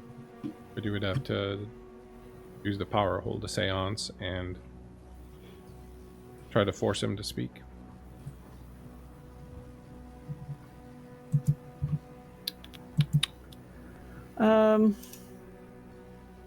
Since we kind of jumped into this, I guess rather than doing the seance part of it, we'll just try to compel the dead on it. And so I'll cast the magics. And the intention being, as I'm holding Mabel's hand, making direct eye contact and very confidently saying, "Who killed you?" I still have a mental condition though, so I will be only. Can I cast a spell on Martha before she starts? Sure. I have Infernal Blessing that will make your next roll automatically a 666. Ah. Eh, I don't know what that means, but it sounds cool. Sounds Hey, Buzz neat to Jellybean, me. thanks for the raid. Playing some bass in here, a little gothic. It means New that England, Martha yeah. won't take a mental condition in casting a spell and succeeds, ostensibly, if it's 666. Yeah, it's an automatic success of some proportion. Woohoo! Is that what you do? All right. So Yeah. first of Do you all, need me Mabel. to roll for it? Yeah. Well, first of all, roll your magic. Yeah. Okay. Okay, so I do have one mental. So I'll take one off, and then I'll use a advantage.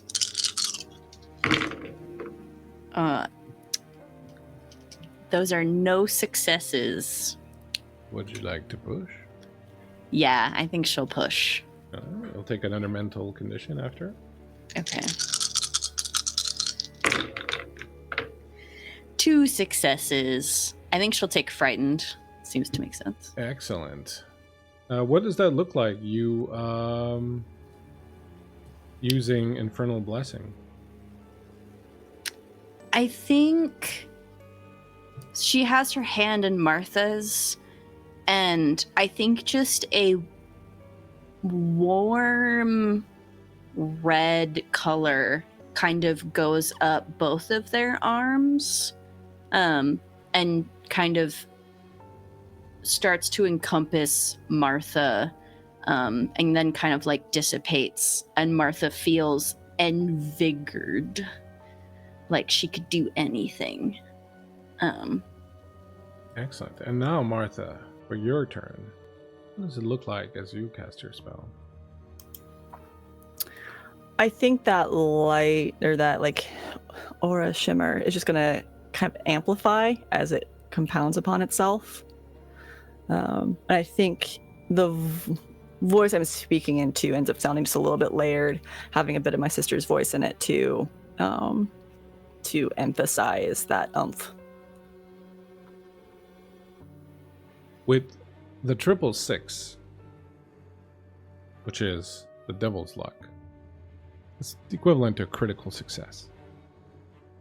The two of you working together create this extremely powerful spell. You all notice the temperature in the room goes up enough that you all start to sweat. There is a smell of brimstone and sulfur that suffuses the room. And as you cast your spell, Martha, the ghost looks at you.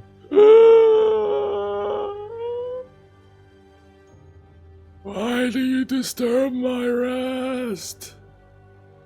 Have I not suffered enough? That doesn't answer my question. We're trying to figure out who You caused your can't hear suffering. him. Oh, that's right. Mabel I will. assumed. You're right. You're Yeah. right. You're right. I think our typical thing is like I look at you and you look at it, and I repeat to you in kind of the same voice. I try to kind of encompass it a little bit. It's kind of creepy. Creepy twin sister vibes. What he says.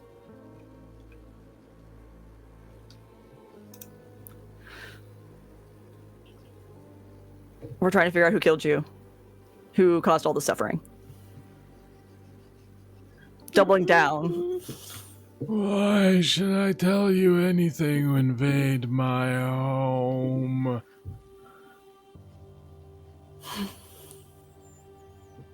We're trying to help you, perhaps even find a final rest. Tell us, we'll find your final rest. He killed me, trapped into my home and cut my throat. Who? The nurse. Which nurse? Richard's daughter.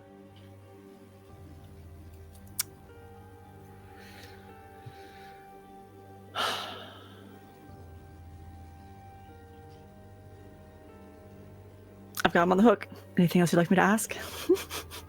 Why? Why did you kill him? I thought we knew that because of the hospital. Hey, why were you murdered?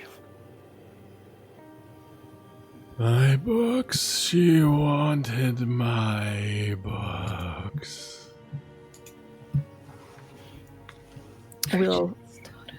We have your books now. No, Pages were ripped out. She took the interesting one. Left behind the things she did not need.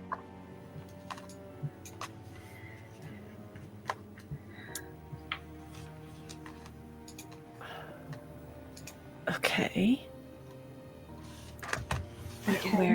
Where is she now? I repeat. How would I know? I have not left this place since I died. Is he really being that, like, that tone of voice, Mabel? Like, that's the tone of voice? You don't hear Yeah. him. I know, Mabel's reciting. Oh, okay. Is it that tone of voice? Yeah, He's very rude. he's kind of fluffing it up, I think, a little bit. He's trying to be spooky. All right. I'm trying to. No, I appreciate you being in character. It's very compelling.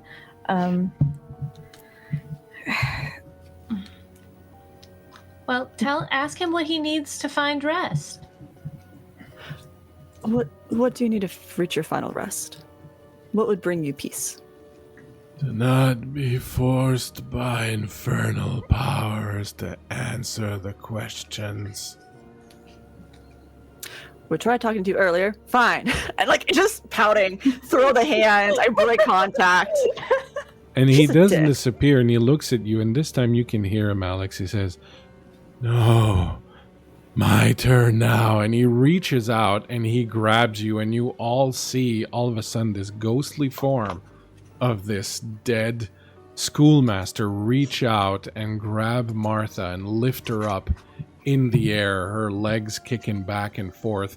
And he reaches up with his hand, and his hand disappears into your brain.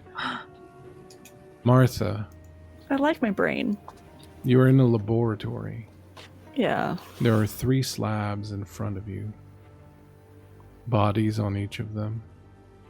You see bloodstains, other things on the covers. You smell the smell of death in the room. You administer the serum that you've been working on that has shown some promise with rodents and the like. Even cat. They begin to move under the covers, and then one by one they slide out and stand in front of you, their bodies partially rotted and broken, their eyes vacant.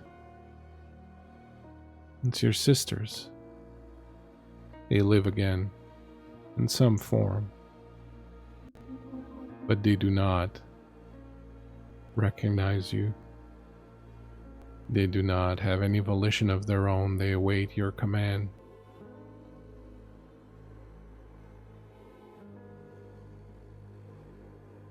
The ghost comes up behind you.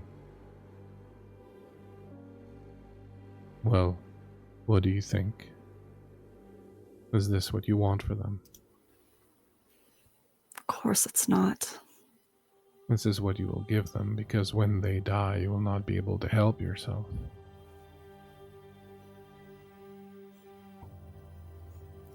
Why do they have to die at all, though?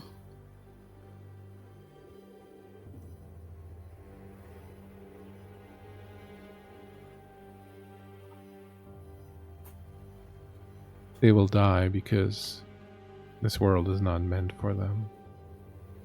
This world will not accept them. This world will bite them and chew them and break them down. This world is not a place for the devil's daughters.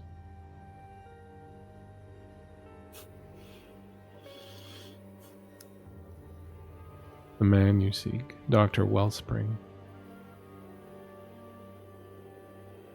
He thought He can manipulate life. Find my books and you will see.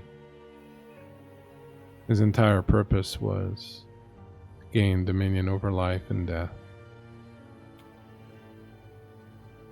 He tried unsuccessfully with the help of some power from infernal regions to put a recently dead man's soul into a living man's body, with the disastrous consequences you can imagine. And that hubris, Martha, is the sin that mars your soul like a burning cross. Life and death is the dominion of God. You are of the part of the devil, whether or not you know it. What will you do then when your sister died, when they look at you and plead with you? Save them. Will you defy God?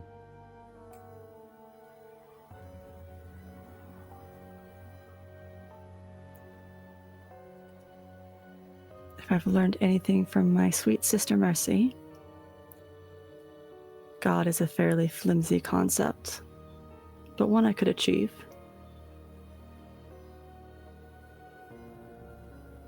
Then your sisters are doomed, and so is your soul.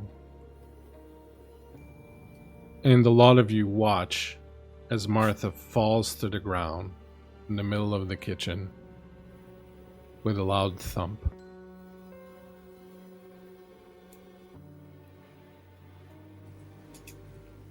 I go to her to make sure that she's okay. Is she conscious? She is. Is the ghost still You don't see it. in the room? What happened? Are you all right? Sister, Martha? That was a terrible dream. Well, we need to get those pages back. He said it was Nurse Pritchett's daughter that killed him? That's what I heard. Sounds as if perhaps research being done regarding souls and bodies, and I'm being copied. My work is being copied. I need to get it copyrighted. Trademarked. Yes. Yes. Do we know the daughter's name? He didn't say, did he? He did say he hasn't seen her since he died. So she hasn't been back here. No. If she took everything that she needed, I don't imagine there would be much cause for her to come back. I think we're going to have to split up. Okay.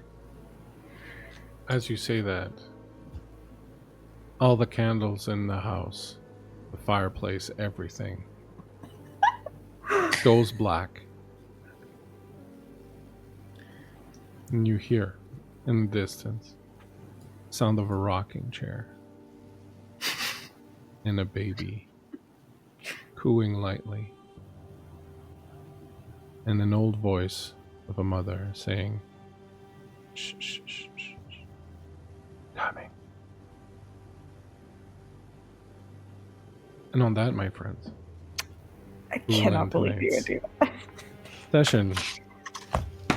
But the devil has 4 daughters. Why do I say anything? I know.